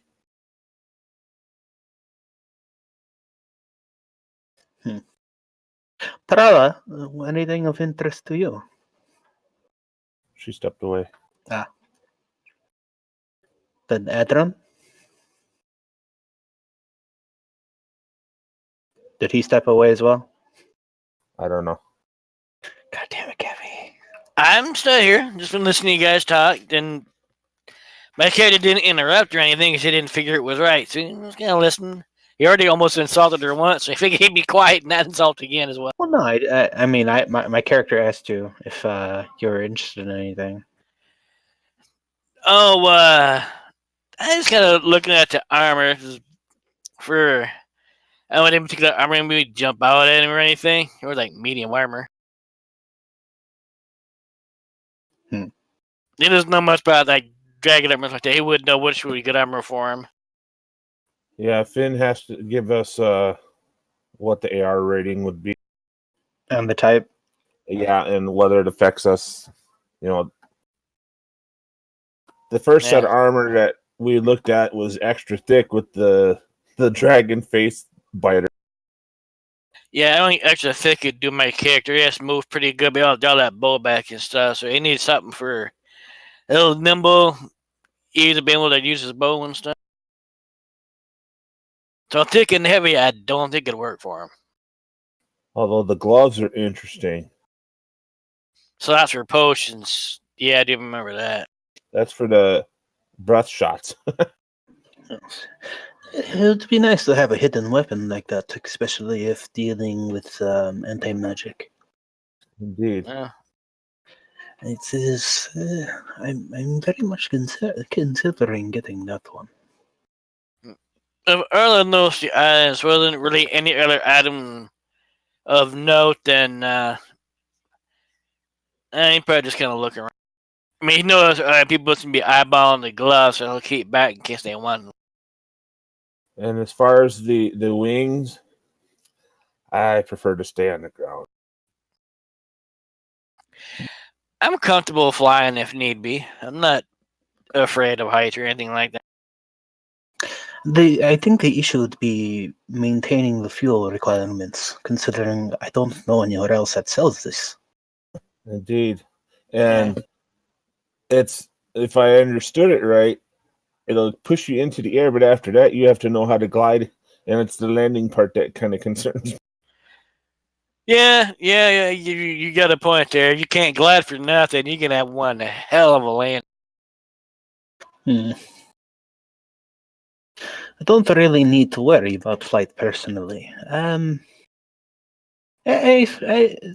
My experiences with being a cloud last, well, 2 days ago. Has it been 2 days? Yes. I figured out how to do that myself. It's quite interesting.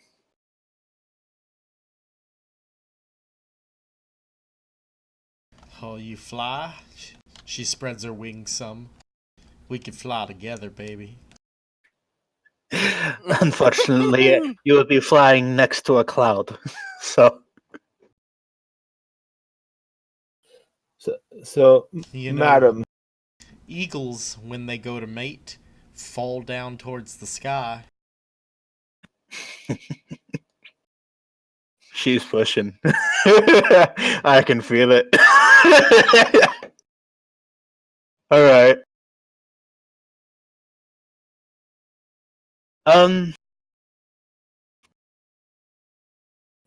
So, yeah, they're asking for info. Oh, what kind of armor it is? yeah, more of like the type and what its AR protection is. Alright, the bite armor is full plate mail. That's a pretty good deal. Is it wear like full plate as far as decks go? Let's see. I said it was made of Draco steel, so no. You can have one more dexterity in it. So it'd be a 19. If he's got like a 12 in his dex, right? I have an 18 dex, yeah.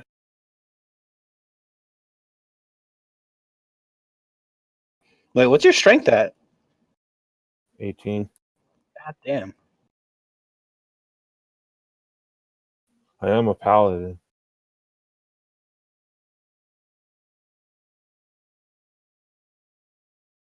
Let's see, standard plate mail. Does it give you any dex? It gives you no dex. That's what I thought. So you know what? I'll say it's a 2 then. Okay. And someone remember this about Draco Steel when it's made into armor. I'll have it in the log. Awesome.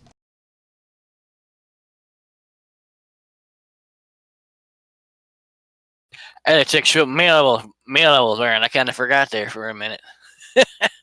Scale mail. All right. So Well, then you were asking about the flight suit? Yeah. The flight suit is medium armor equivalent to, let's see, chain shirts. What else are medium armor? Scale mail is medium armor, I believe.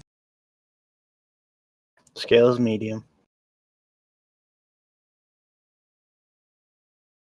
Laura says she wants the flight suit.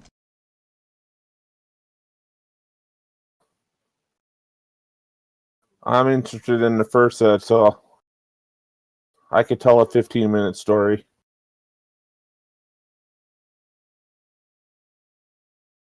Well, I'm not really going to make you sit here and tell a 15-minute story. Okay. So I will say it's half plate. The flight suit is actually half plate. That's what makes it so amazing.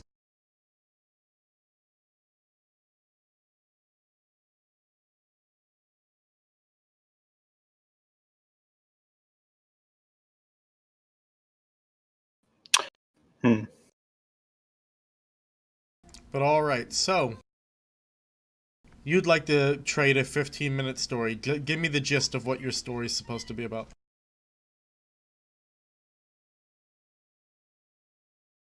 I'm going to weave the story into everything that we've done chasing down this plague that is moving across the continent. Alright, so you choose to tell that story. Alright then, so as you tell that story, it proceeds to basically, you see it getting directly drained from your mouth as you finish. And it flows up into a larger system of magic that is outside the shop.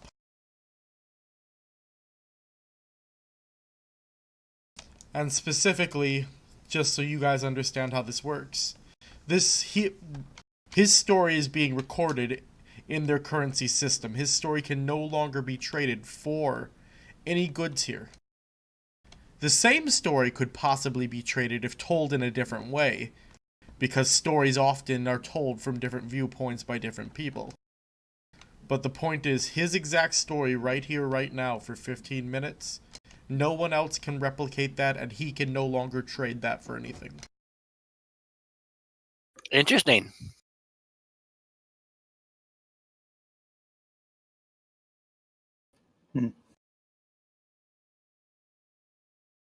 That's cool.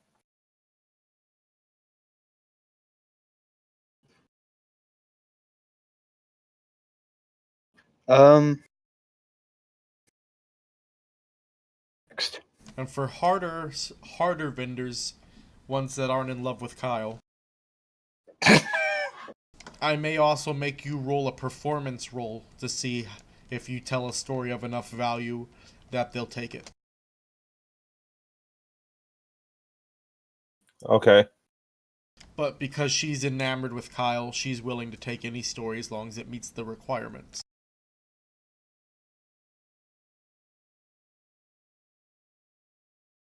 So I will remember that she's an emerald with Kyle, and the next time I come for goods here, I will tell her stories about him.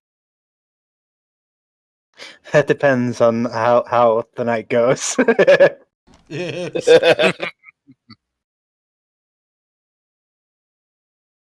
What do you want to call this armor, Finn? You bought the bite armor, right? Yes. That is called...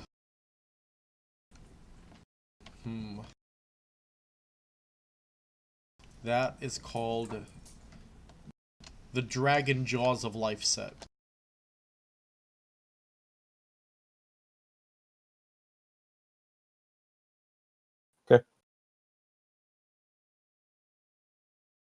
So, Laura, for the flight suit, she wants a 12-minute story.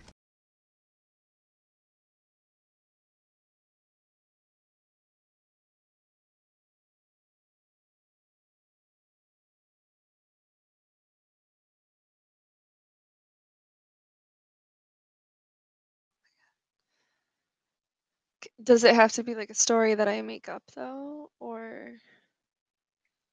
can it be something that like actually happened? It or has to something be from history? slightly based in reality.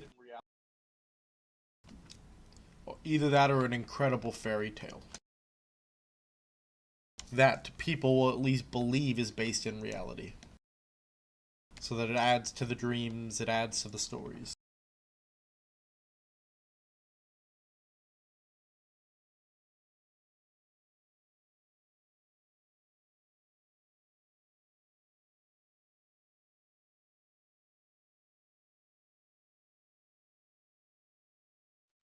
I'm thinking about telling um, the story of a young girl and seeing the fallout of the Dragon War from the perspective of somebody who didn't get to come here. And basically weaving a picture for her of what it's like to not be, to not have been a part of this community, kind of separated off from the world, and to grow up below, I guess. Alright, as you finish the story, the words are drained from your mouth and enter that giant system of magic. That story can no longer be traded. But you are given the armor.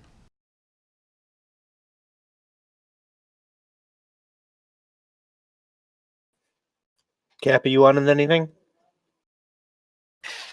One thing I heard mentioned was the armor might be too heavy for him, the gloves, and hear anything else mentioned unless I missed. Was there anything else? I mean, Pair of there are gloves. other things here, more basic things and things like that.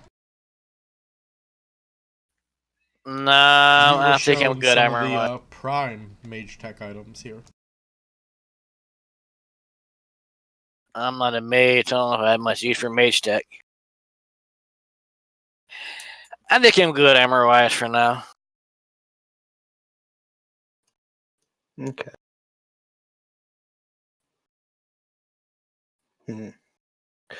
Zara, Yes, sugar scales? may I entreat upon you to provide me the glove here, and I will share with you many stories. And do you perhaps have some medium armor that is protective but quiet?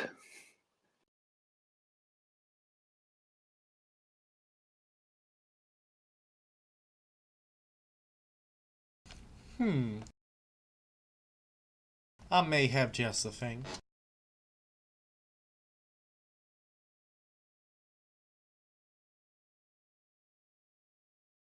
This suit wasn't actually made by me. But it does have some interesting use of Do tell. the breath shot. So, by combining ice and fire shot, we found a way to make this here suit, well, at least these arms here of it,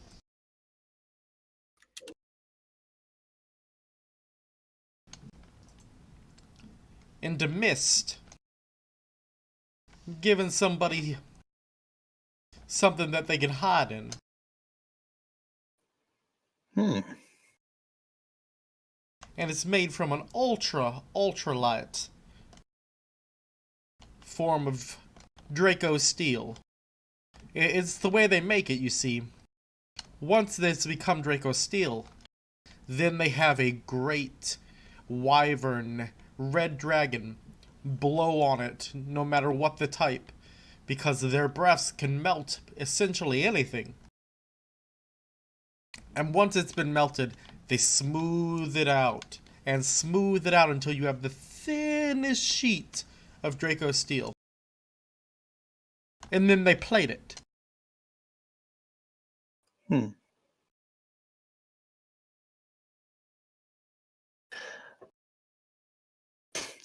Could I entreat upon you to provide me this as well as the glove? And I will tell you many stories as we share drinks of the night. And I tell you tales of my exploits as well as some of the local history. And maybe you could meet some people of interest. Roll a persuasion with advantage.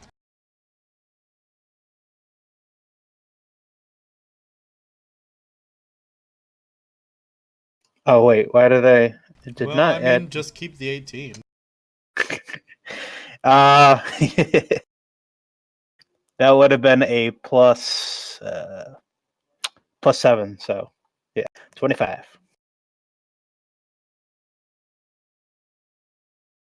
Alright, Sugar Scales. But she better pay up later. Oh, that nickname. You know, some people have called me the Hydra. You don't look like one of them ones from that island. Oh, you'll see why. I lightly pat her on the bottom.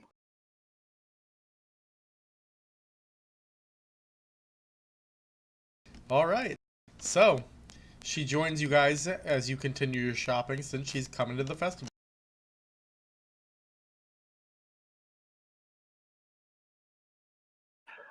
Just so I'm aware, what's the exact, what's this armor exactly? So the it's medium armor for the arm things. Basically, they attach to any suit of medium armor Okay. that make the mist and whatnot. The actual gloves themselves, they're not really any type of armor, just more of an accessory. Mm-hmm. So what shop are you guys visiting next? Laura, are you going to try to talk with your party about what's going on in your life?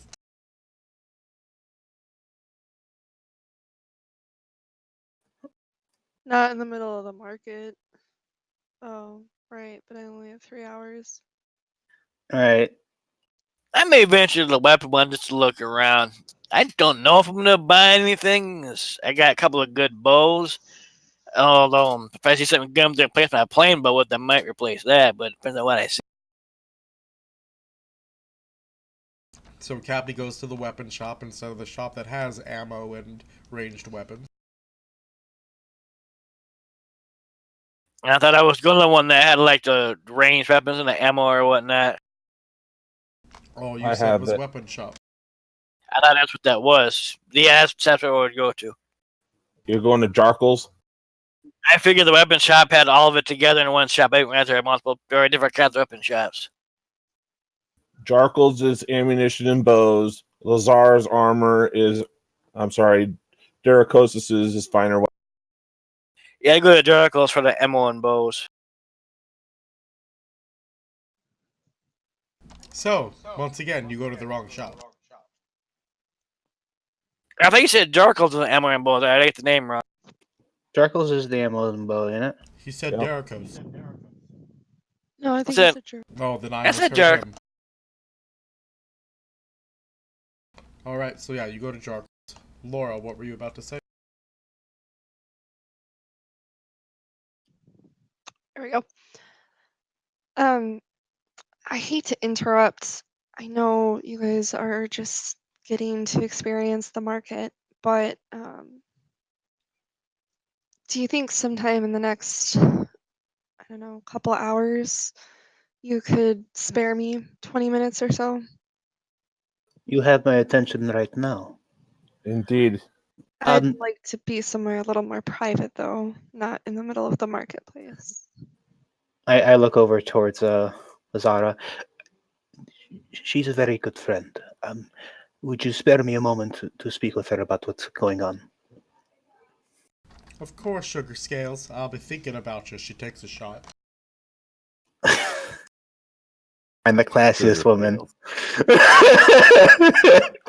It was said she could outdrink a dwarf. I will test this later.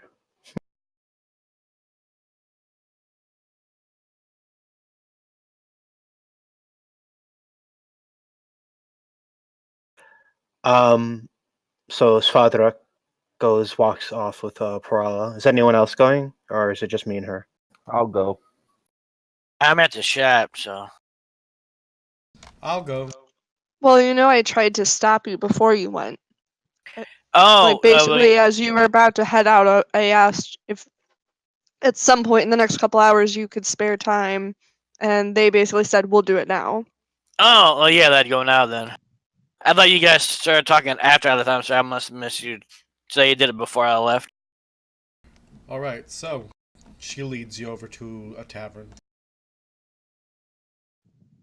I'm guessing there's kind of like a more private area where we can sit. There's a booth off in the corner where no one's really sitting. Yeah, that's fine. This isn't anything like immensely, hidden. Just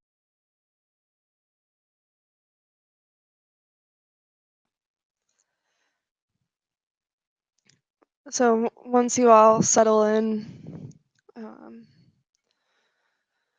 she kind of stops for a second, lets out a small sigh, and then says, I have been offered something, but I feel like we've made something of this group. Something that has my loyalty. And that's not something I lightly throw around. So I want to make sure that you guys have a chance to express any concerns, depending on my choice for what I've been offered.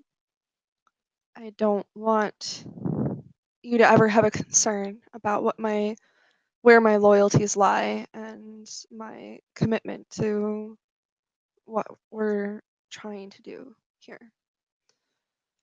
And she pauses for a moment in case anybody has a reaction or something. The dragons were one of the first creations placed upon this world. To be offered such a opportunity, I would think is an honor, and it'd be an honor to help you with. I completely agree. It's an opportunity that I'd be hard pressed to pass up, to be honest.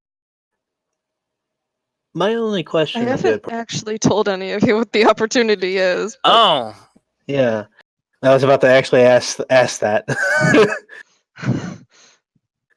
My question to Parala is, what exactly is this opportunity? Well, I don't think it's a secret to any of you that I am dragonborn, and therefore there's Feign shock. a part of me that holds a place in this community. A place I've never had access to before. I've been offered to, I guess, pledge my allegiance to the dragons here and to earn my way into, being a part of the people here.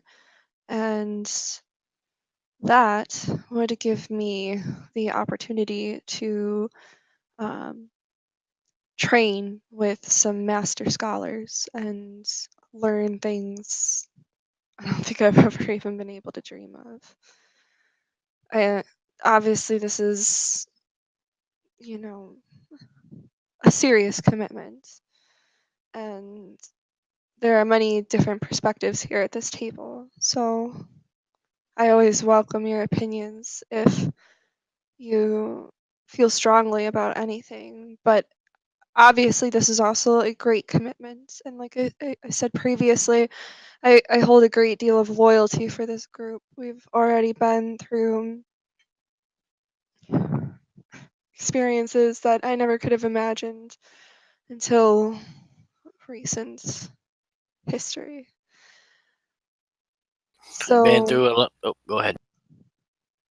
so if you have any concerns about if I were to choose to pledge my allegiance, I would like to hear that and Did make sure that you have the chance to speak out. you pledge to the order? Did you not?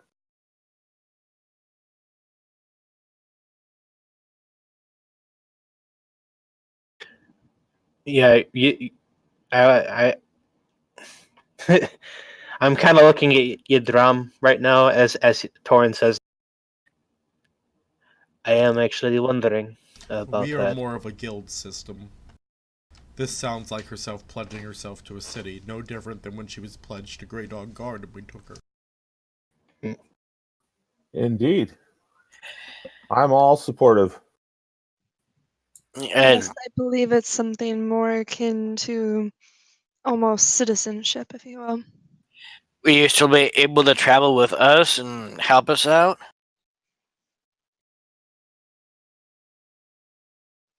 As long as there's no emergency in which they desperately need my help, I'm free to do as I please, travel as I want. There is the chance that I could be called back if something should happen. There was mention of, I'll just say, a concern to the population here. And I'd like to know a little bit more about it, although I don't have, enough time here yet that I'm like privileged to know that information. But I almost wonder if it could tie in with the greater events that we've been seeing in any way. So I will admit that I have some curiosity as to whether we could ultimately help them with whatever it is that's been going on. Tepala. So go ahead. Perhaps that is part of the overall feeling of sadness that we witnessed in the artist.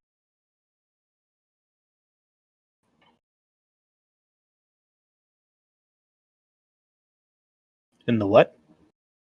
In the courtroom or the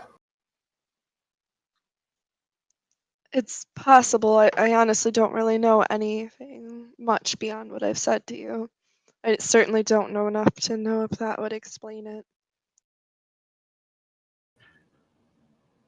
Dear Parala, it seems like you already have an answer.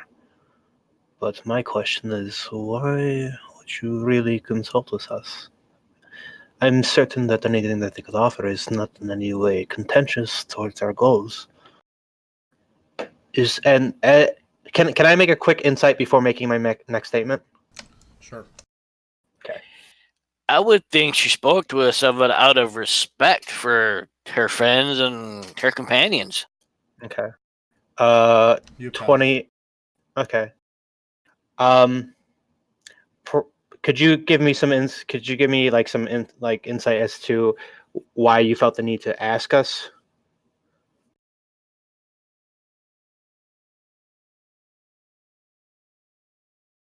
I mean, it really is basically what she just explained to you, which is, she wants to make sure that if this is something that's going to upset you guys in any way, that you have the option to speak up, because there is a chance she's going to be called away. She's making a commitment to something, and there's a chance that in the middle of whatever I'm helping you guys with, I could get pulled to a different cause now. I'm splitting my commitments in a way. Okay. So it's more out of an actual value of the relationships that you started to build. Yes. That's what she was getting at with, like, you're a group of people that I've started to, I've gone through some strange and wild experiences with. We've been together through some tough times, and I've built up loyalty with you. So it's very honest, essentially, what she's being ridiculously honest with all of Gotcha. this. Okay. I don't believe that you will have to concern yourself too much. We all have our own battles to fight, and sometimes warriors fight together, and sometimes they fight fronts elsewhere. But as long as we fight together, it will not bother me if you were gone for a short period of time, so long as you come back. And he gives you a slight smile as he says that. Indeed, this doesn't change the fact that I want to travel with you guys and continue to make a difference in the current events. But there's something, I don't know, tugging at my heart or my gut or something. I feel like I really want to make this pledge, but it's a lot to take in, and I don't have a long time to decide, and I'm worried I might be rushing into something. I don't Well, want to these take are this your people seriously. in a way, so Don't make bounds just because they share blood. If this is something you wish to do, then do so. And don't feel the need to support this for any other reason than to advance your own.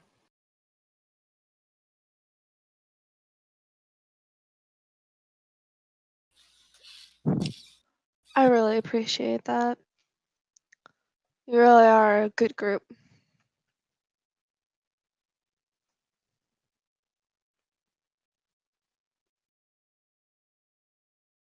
So let me know if you need anything.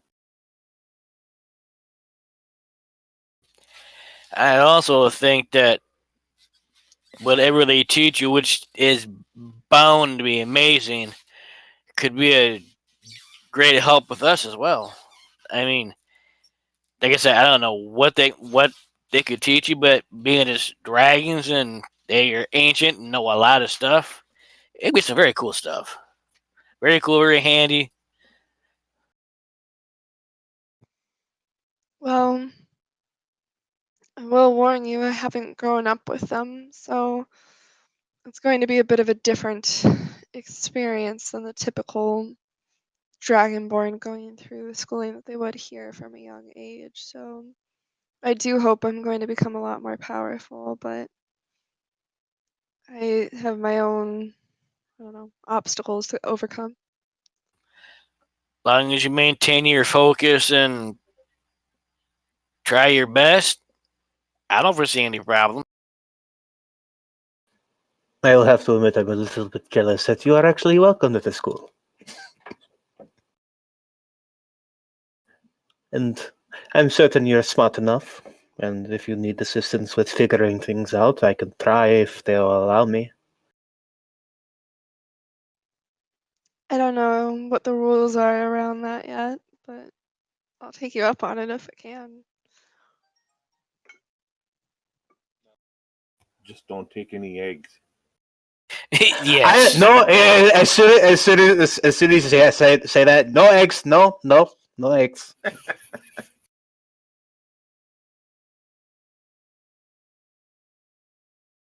Yeah, that's the last thing we need. You already got one problem to solve, or at least clean up. Oh, speaking of that matter, did the elder speak anything of the bumbles? Of the what? Bumbus.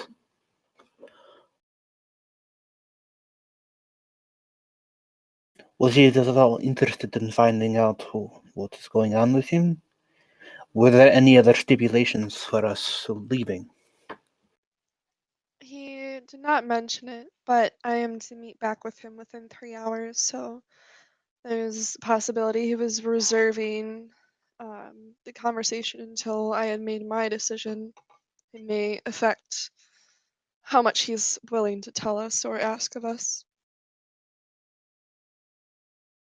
It seems more like a conversation he plans to have with you based on practices here, but at least the women seem very welcoming. And he looks back towards the tent the lady was working. She winks at you and waves with her tail. Her name's Lazara. I know her name. I'm not that drunk yet. You know, Paula rolls her eyes. I have to admit, I have seen things in this group that I still don't understand. One guy ends up with the screecher, can't think of her name offhand, and another ship with a dragon. Odd, yet interesting. I see you are a master of the obvious. Congratulations. Indeed.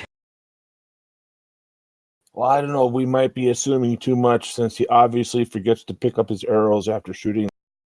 I only forgot that once. That's why I just Once choked. was too many times. Yeah, I know.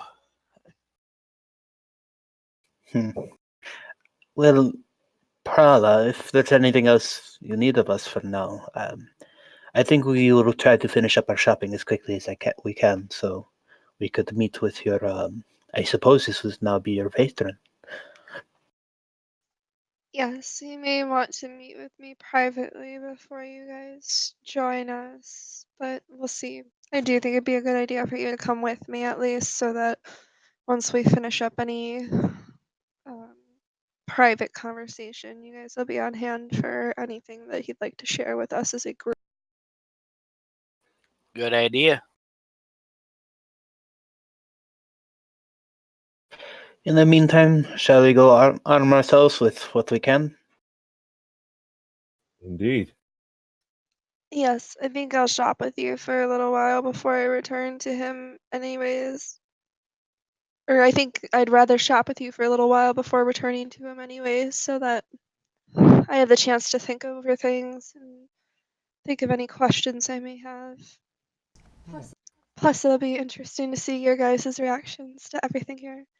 And maybe I'll help you guys get a better deal. I've already done that. But I'm not sure how many Yeah, times. well, maybe not everybody wants to fuck you. I didn't just start laughing at that. As she says that, more women are starting to look at Kyle. Point in case. I just kind of shrug my shoulders, like, I don't know what to tell you. And oddly, lately, you guys have been noticing some odd dreams with Kyle in them. Oh no, I have not. You don't feel compelled to really act on any of it, but sometimes just some odd dreams. No, thank you. You see me later before Dreams you. are nightmares. A fireplace roaring in the background. There's nothing covering me except the basket of fruit. That's a nightmare. Yeah.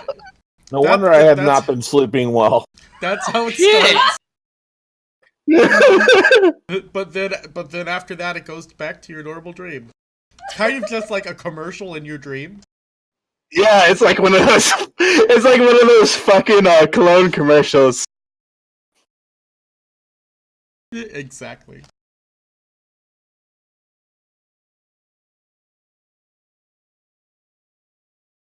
Sometimes it enters your meditation. No! It's like an invasive thought. Yeah, pretty much. And then you have to refocus yourself, become mindful again. My mind would be full already there. Someday, Torin, I'll teach you about mindfulness and its benefits. So we go to Charcoal's Fine Ammunition and Bows, correct? Well, that's where I was going to head next, yes. That is indeed what it sounds like. So you enter Jarkles. And the first thing that you notice that besides bows, they have something very odd here. They're longer, they're more cylindrical. They're pretty thick though. Like, the smallest barrel you see is the size of a baby's arm. I got gats.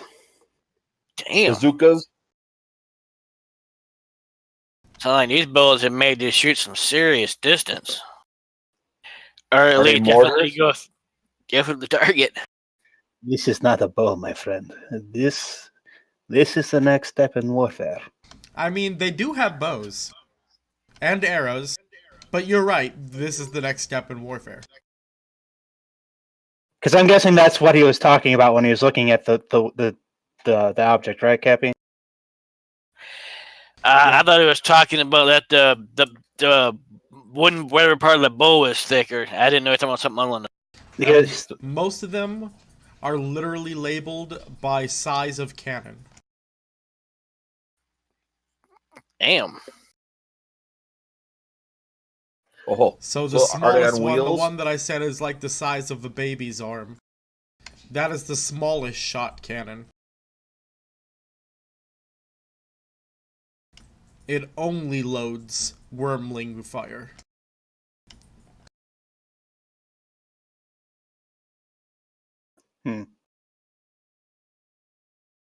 wait, shit, are you telling me that we have a gunpowder like operated like jetpack? Is that what that thing is?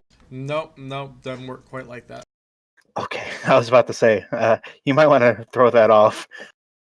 Sound like he was talking about some kind of magical cannon or something. Holy shit. Well, it's still technically magical.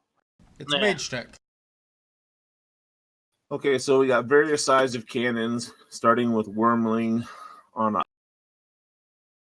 a. My Yep. character only trained that kind of weaponry. I don't think he's gonna fuck with that. You're proficient with it. If you're proficient with bows, you're proficient with it. Oh, okay.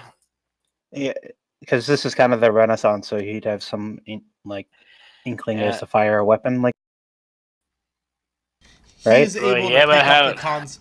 Once he's been taught how to shoot it, the concept of how to aim it to use it is natural.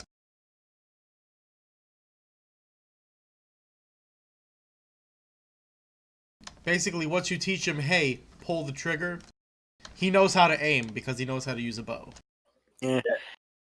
Just a loading Yeah. thing. Yeah, the other question is, are they small enough to carry without breaking your back? I imagine they ain't really small. They're small I enough. mean, in there terms are of- yeah. there are some very big ones there, but they're also made from Draco steel. I don't think I need one that big. So that is pretty neat. What are we looking Indeed. at for normal bows? For bows themselves, pretty standard bows for the most part, but there are a lot of various ammunitions here that have what look like vials of something basically put into the tip. Okay. I'm telling you, talking about kind of how Hellboy's bullets were, where his tips are filled with like fluids and other kinds of shit. Remember from the movie? Well, do you decide to ask anyone about it? Yeah, I will. So Drackle's sitting behind the, or not Drackle, Jarkle is sitting behind the counter. They're easy to confuse. They might be brothers. They actually Could be. are. I give Jarkle a nod. Interesting ammunition you have here. Ah, what are you? You're so I'm soft alright. and squishy. He looks like he's a very young dragonborn. I am an elf. Oh, A well, wood I've elf, heard to be more about you. precise. You're the ones who live just as long as dragons do. You must be a pompous asshole like most dragons. He kind of been a catch. No.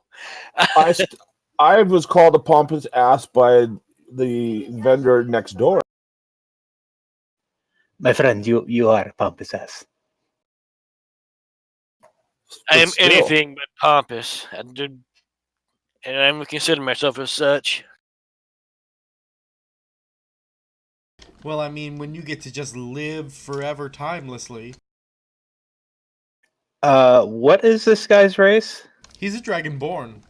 Ah, he feels the inadequacy. Indeed.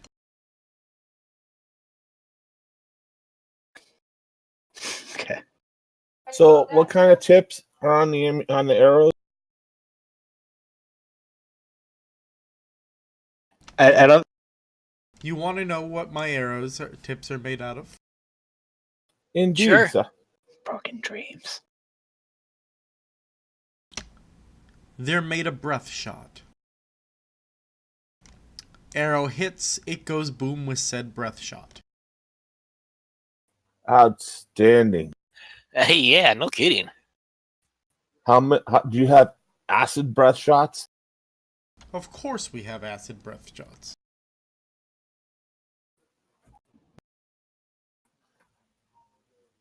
Might I inquire as to the cost of such? Well, it depends on the type of shot you want to buy. Acid. Yeah, acid does seem the most useful.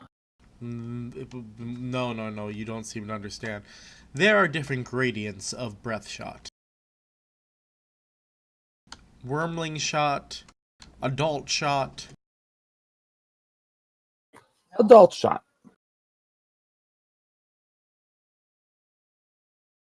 He busts out a glass of whiskey. And that'd be fucking great. I'm sorry. We're just making. All right. So, adult shot, how many? 6. For 6 adult shot arrows.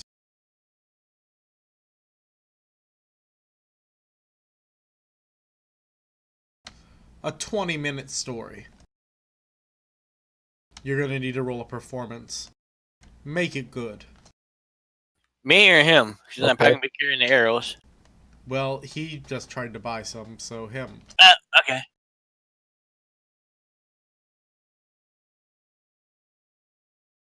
Okay, my story this time is going to be about the labyrinthian woods and the tie it into the druidic order that I trained. All right, roll your performance.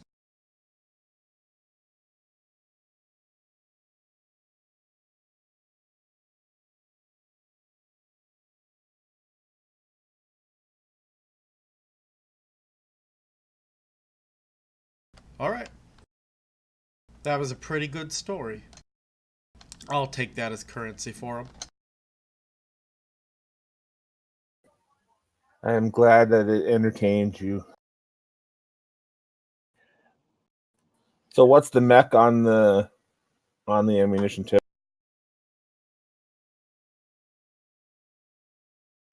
What is the what on the... The Mechanics. mechanics. Ah. So you bought acid breath, right? Adult acid, yep. Adult acid breath. Alright, so adult acid breath arrows have a DC save against to half the damage equal to, I'll say, 15. They, let's see. I gotta look up acid breath real fast for if it's a line or a cone. There's 2 different types.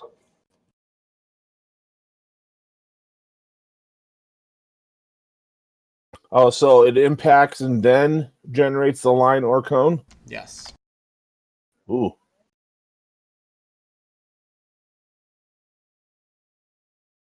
What's the damage to the DC? 15?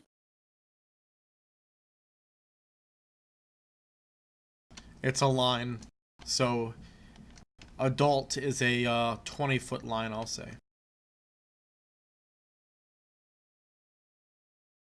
I thought maybe you should have people that explode and coating them with acid, just start fucking burning them or something. Now, Torin, what was the last thing you asked me? Was that DC 15? Or is Yes. that 15 points of damage? No, DC 15. Okay, It what's does the damage? 2d6 acid. Thank you. Plus, the standard damage of the arrow. Cool, thank you.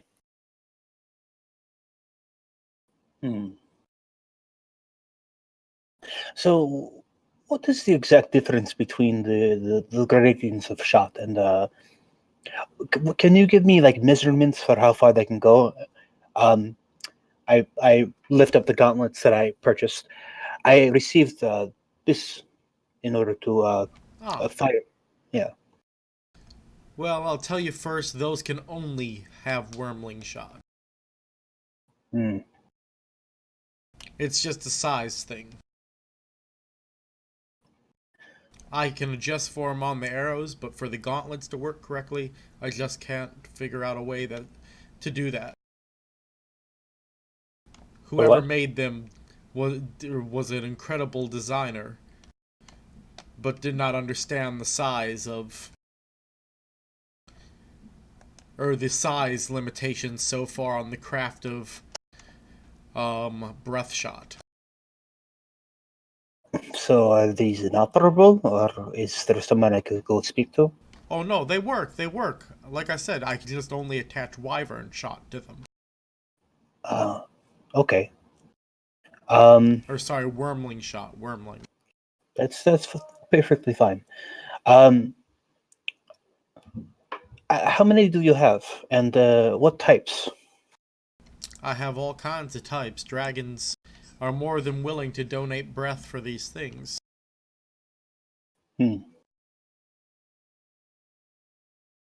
As far as distance and things like that, wormling shot is a definitely weaker shot of breath. It is, after all, baby breath.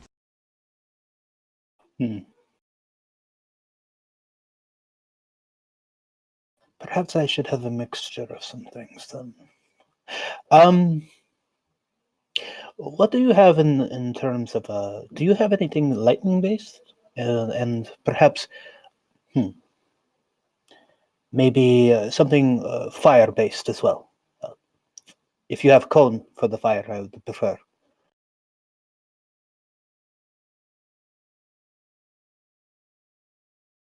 Oh, alright, give me a second to look up which dragon could possibly have that type. I'm sorry, what were we looking up? He's looking up dragon breasts. I'm actually looking at the list right now, but blue and bronze do lightning in a line. Yep. And then red do fire in a cone. Yep. Alright, so you're gonna want red dragon breath. I think gold does gold does fire as well, doesn't it? Yeah, but he wants cone, not line.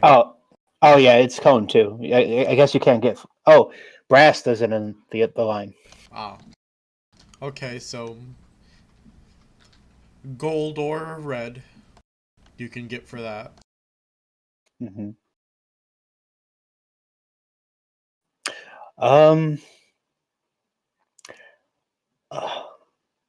How much for how much per shot? How many are you looking to buy? Perhaps 6 of each. 6 lightning, 6 fire. So a total of 12. Yes. Wormling breath. I'll say about a 17-minute story. Okay. I crack my fingers. What would be a good story?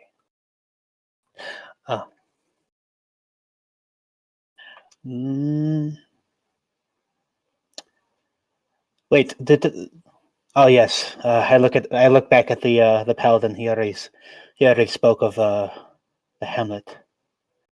Did you spend any time speaking about what happened at the School of Transmutation? I did not. Okay. Before you start, real quickly, Hey, Torin. I meant to say you got young dragon breath, not adult. Okay.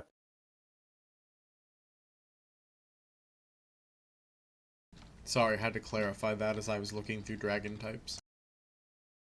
Okay. Go ahead, Kyle. So, wait, do you want, like, should I just give you the skivvy or should I give you, like, an actual story? Because I could do either Just way. the details. Okay. Don't give me the full story. I got I doubt anyone who's watching wants to listen to us tell epic long stories. I got you. Okay. I'm gonna flavor this up a little bit though. So I tell them about our travels following what happened at the Pink Hamlet village or Pink Pig Hamlet. Pink Pig Hamlet. Yeah, whatever. There's a lot of pork involved. And I talked to them about our travels out into the desert to go to the school and our search for this corruption and the ever spreading plague and our exploits and helping to alleviate some of the local townsfolk and how we dug deeper in towards the ongoings of the school and how one of my close personal friends was attacked while trying to assist us and how he managed to find his attacker and we fought these magical werewolves and whatnot. And as I'm doing this, I'm like using thaumaturgy and prestidigitation to kind of give like sensory effects and to kind of like set a particular tone whenever like there's like a dramatic shift. All right. Then roll me a performance with advantage. Okay.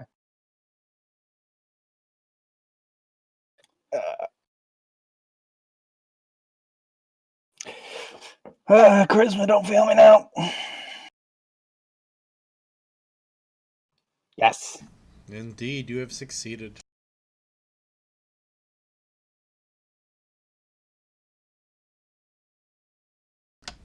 That was a good tale. Take your shot. Besides being able to power those little gauntlets you got there, there's a lot of useful things you can do with the right device in those little canisters. Such as? Well, you can load them into some of our cannons. There are plenty of other things that have interlocking parts to use different breaths around here.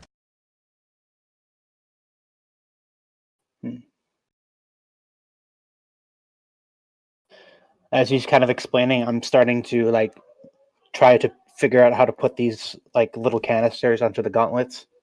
I will give you one warning though. Breath shot can be a little unstable, and should something go wrong, it could damage the item. And this is something for all of you to know. So, when rolling a 1 to use a breath shot item such as a cannon or any other thing that you have to trigger, if you roll a 1 or a 2, the item takes damage, dependent on the type of breath, or another effect happens. An example of this might be that the explosion from a fire one goes off inside of the actual cannon, bending the actual way it should be firing out. So, or like, the bending the acid tube. melts some of the barrel. Electricity, you get shocked as well as the current travels through the weapon into you.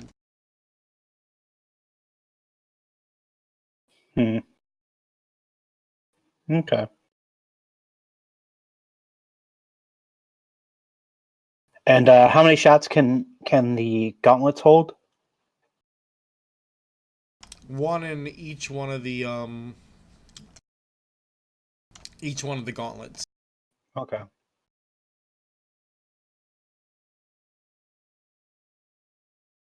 So using them together will consume 2 at a time. Gotcha. But you could also just use them individually. Mm-hmm.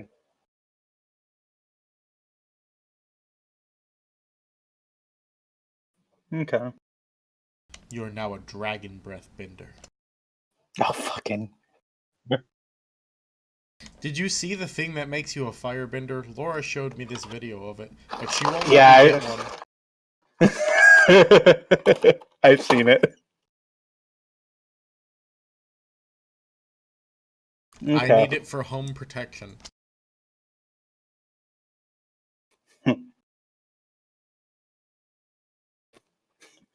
While I was giving this ongoing explanation, I'm looking back down at the guns. Have there been anything like this on the surface?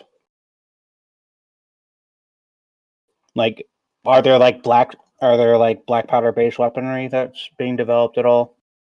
No, this is very, very very unique. I mean, you've heard some rumors in some areas about them making the most primitive of muskets. And of course, cannons have existed for some time now. Right. But nothing this advanced yet. Okay. This is a very unique mage check. I must ask, my friend, where did you get the inspiration for these devices?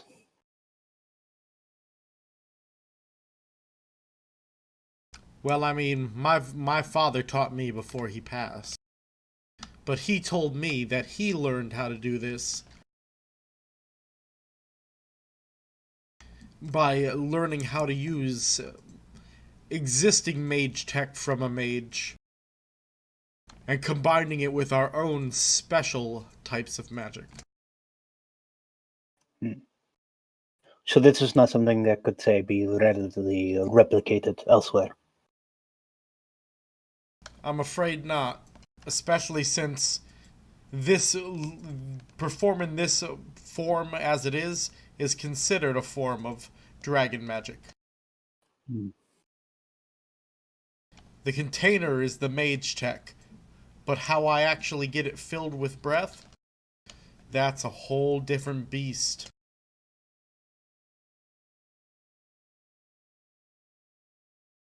I kind of run my hand across one of them, and I'm just looking at it, very interested. Huh. Intriguing. Does anyone else need anything? I am finished for now, and I noticed that there is a weapon shop down the way. Perhaps we can find something of interest there too. I'm thinking about getting some of them arrows myself. I could come in handy.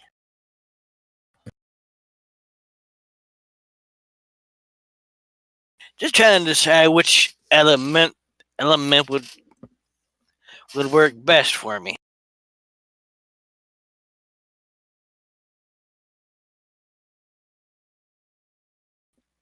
Although considering one of you has acid, and I believe one of you now has fire, I believe it would make sense for me to get a different element. Wouldn't you agree? That is your choice, my friend.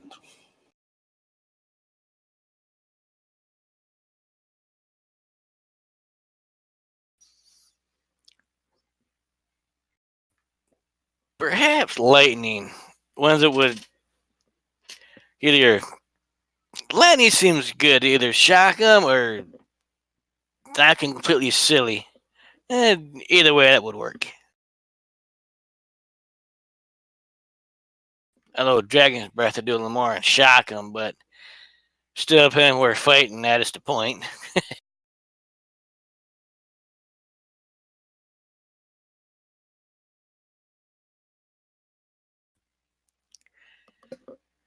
So the lightnings, I assume it's line, their cones. Is there any other It's just way line, to go? bro. Is it just what? It's just line. If I'm looking at this right. What are you looking at to know that? I'm pretty sure he's pulling the dragon breath types from the Dragonborn traits. So there's a list there that you can look at. So what direction the line going regarding the enemy? Like in front of him, through him? It goes through Cappy in a line. Oh. Think of it like punch through on a weapon. Yeah, it's basically you shoot him with it and they get shocked or something. Okay, that works.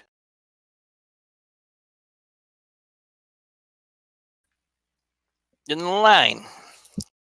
So you want Thunderline or Lightning Line? Yes. Just 6 of them, if you please. Alright. What maturity? Adult.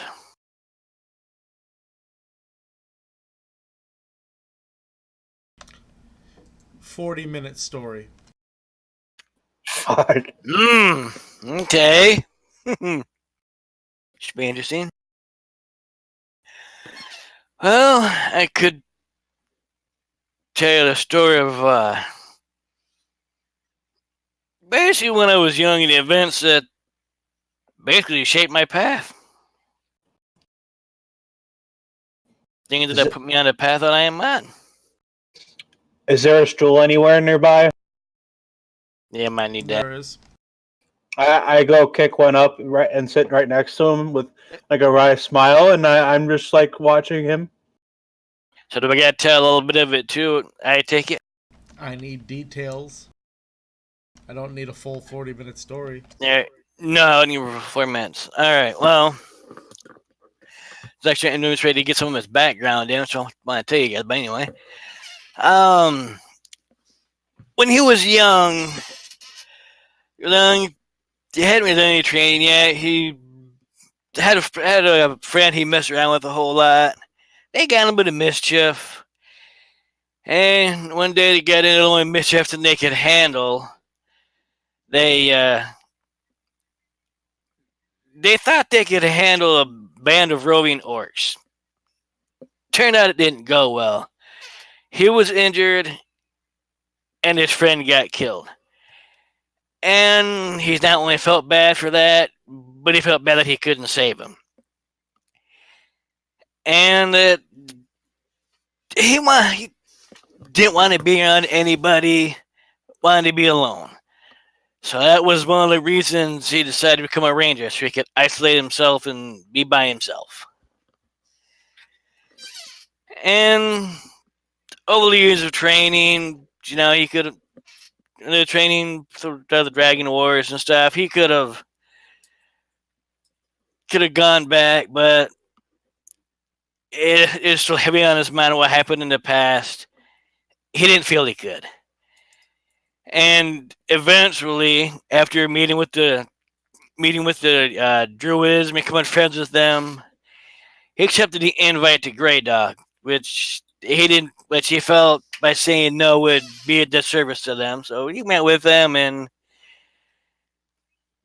things started happening, and he finally felt he could no longer avoid things. He had to not really face what happened, face his past, but stop avoiding being around people, helping people, kind of trying to, in his way, atone for not being able to help his friend. He figures he couldn't help his friend, but maybe he can help others. Maybe that's his way of atoning for his past.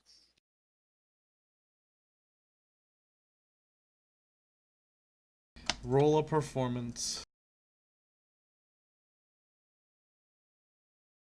So you guys think of some whatever got worked up for his background while he's with the group. You guys always tell me I should try to think up some. God damn! He was not convinced. Yeah, he was not. You think? The words are not taken from your mouth.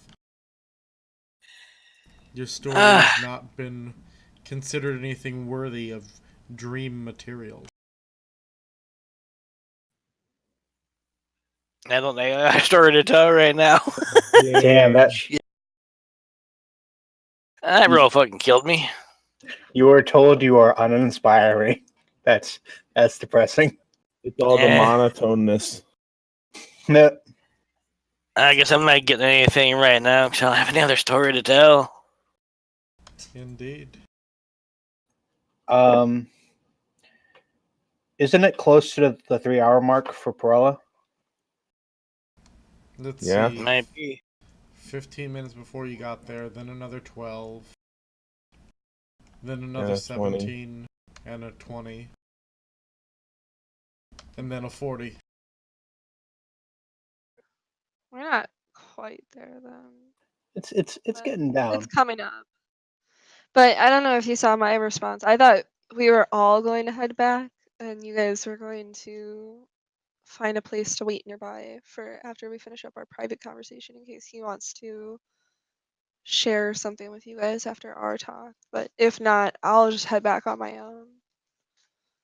Um, I would prefer to go with you to show solidarity to the elder.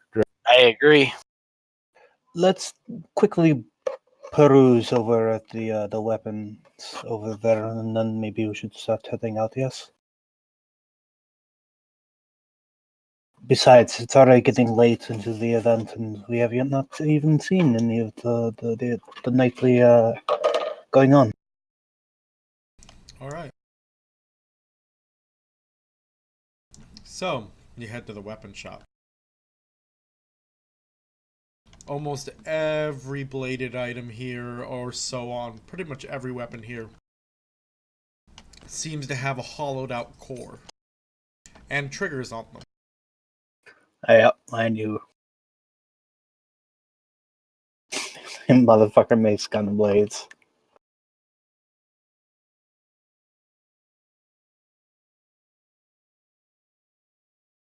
So basically, everything is its blade plus a gun or projectile.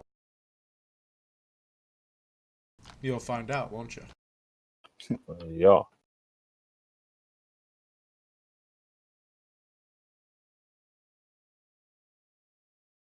I should say, except for the swords have something different. Their tips are weird.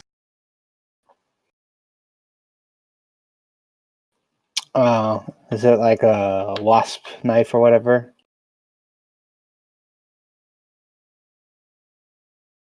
Okay. Sorry. I like guessing.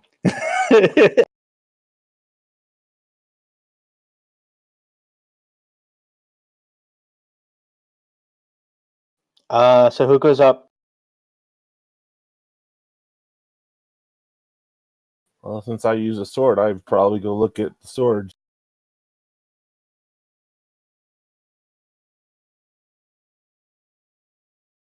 All right. All right.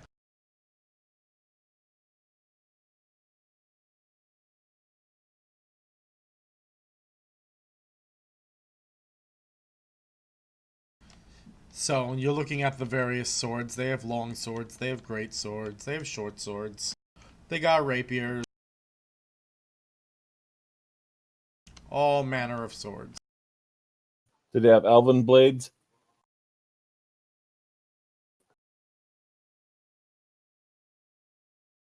No, they aren't elves. Okay. Yeah, I'm looking at the long swords.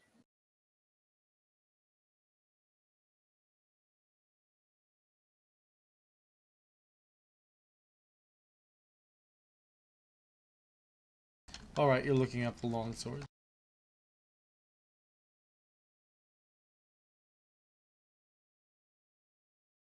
So, all of the long swords have a button on them, and the tips are detachable. As you detach the tip, you notice inside of it, screwed in, is what seems to be breath shot.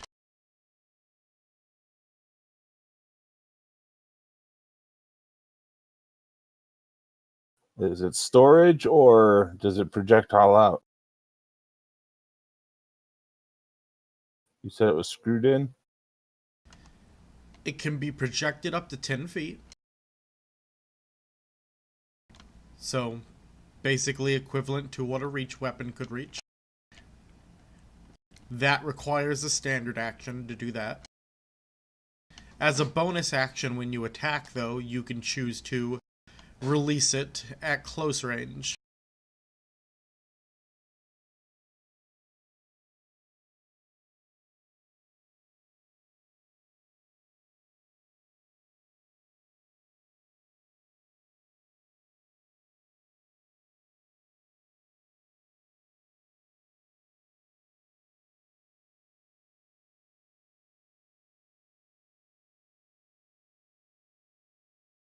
So, that's what you got there with longsword.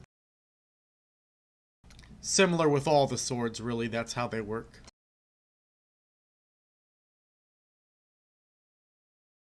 And are these made up? Is this what's the quality of these Draco? What quality are they? Yeah. Well, I mean, they're made from Draco steel. Okay.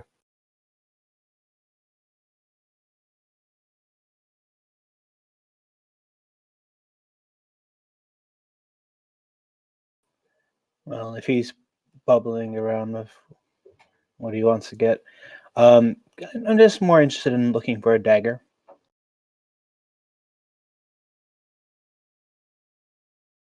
All right.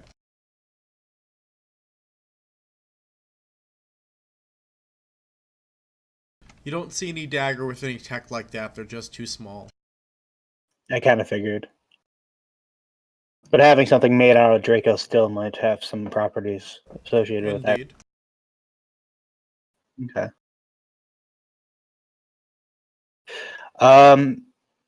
I go up to the shopkeep. Excuse me, sir. Oh, yes. Yeah, I noted some of you are fine wares here. However, I am someone who prefers to fight a little closer. Do you have any daggers that might be of interest to someone such as myself? Well, you're an odd, scaly one, not a dragon. I really No. prefer only to sell my wares to dragons.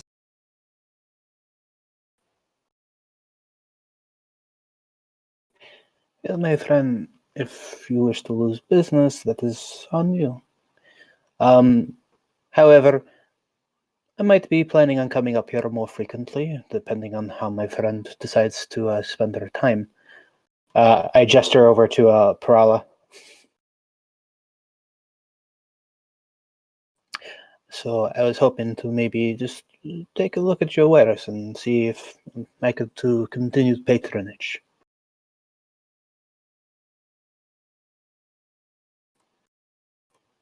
From my understanding, you seem to gain power of sorts whenever you receive new information. So why did you turn away someone who is not of draconic blood? Roll a persuasion.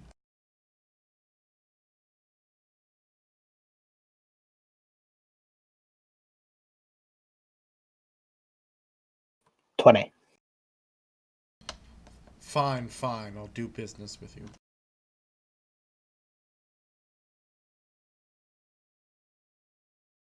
So, daggers, knives. What do you have, my friend?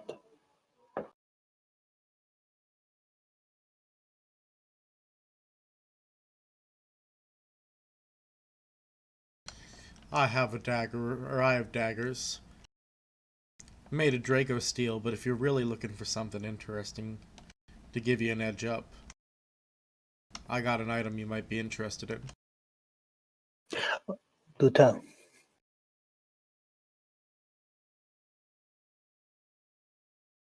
Now you see this, he picks up this, like, spring-loaded item that looks like it has, like, a grip on it that could hold a dagger. You put this up inside of your sleeve, and it springs that dagger forth so fast into your hands that you literally have enough pressure to attack. In non-game terms, when you activate this item, it gives you a free action attack the first time you use it.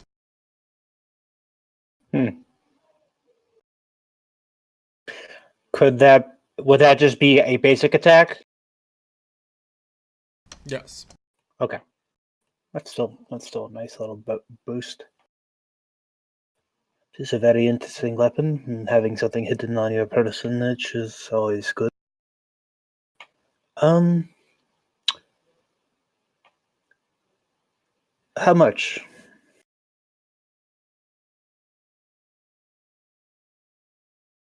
A 30-minute story. For a dagger like this? For the device. And how much for a standard dagger. I only wish to know so I can gauge the price ranges here. I'm very new, so it's just so I am informed. Alright, for just a dagger and no mage tech or anything like that, just made from Draco steel. 10-minute story. Okay. And how much time in total has passed?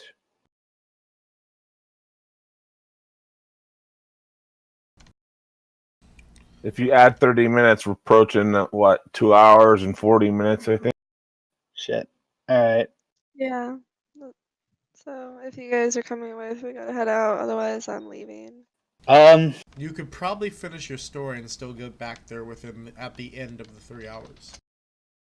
But we're also worried about the other two. Alright. I will let my friends decide what they wish to do first, and then perhaps if we have time, I will give you a story for this. I think that we should attend to Lady Parala's engagement and then come back. Yeah, perhaps. And there's still the matter of the event down south, and we still have to make reports. Or at least I do. Seems like before I can even finish one thing, we get yanked into another. Inconvenient, but what can we do? Most of the time, I don't have much of a choice. You essentially got some very interesting items for free, so I will take whatever is given. True. A little birthday present for me, I guess.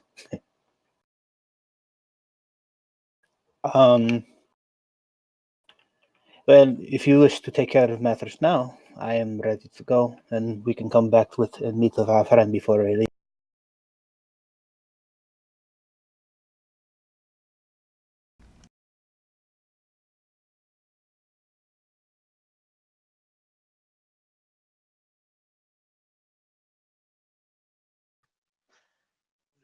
Yes, I'd like to head out. I don't necessarily want to keep him waiting beyond the grace period he's given me. Okay. Alright. And this is a good calling point here. Go ahead and gain 10 downtime points. Alrighty. And we are the Storyspeakers Guild, bringing you roleplay entertainment. We hope you enjoyed yourselves tonight. And please join us this Thursday, 6:30 Central Time for Umbra Stalkers. I hope everyone enjoyed our shopping episode. Yeah. Hope you guys have a good night. We love you.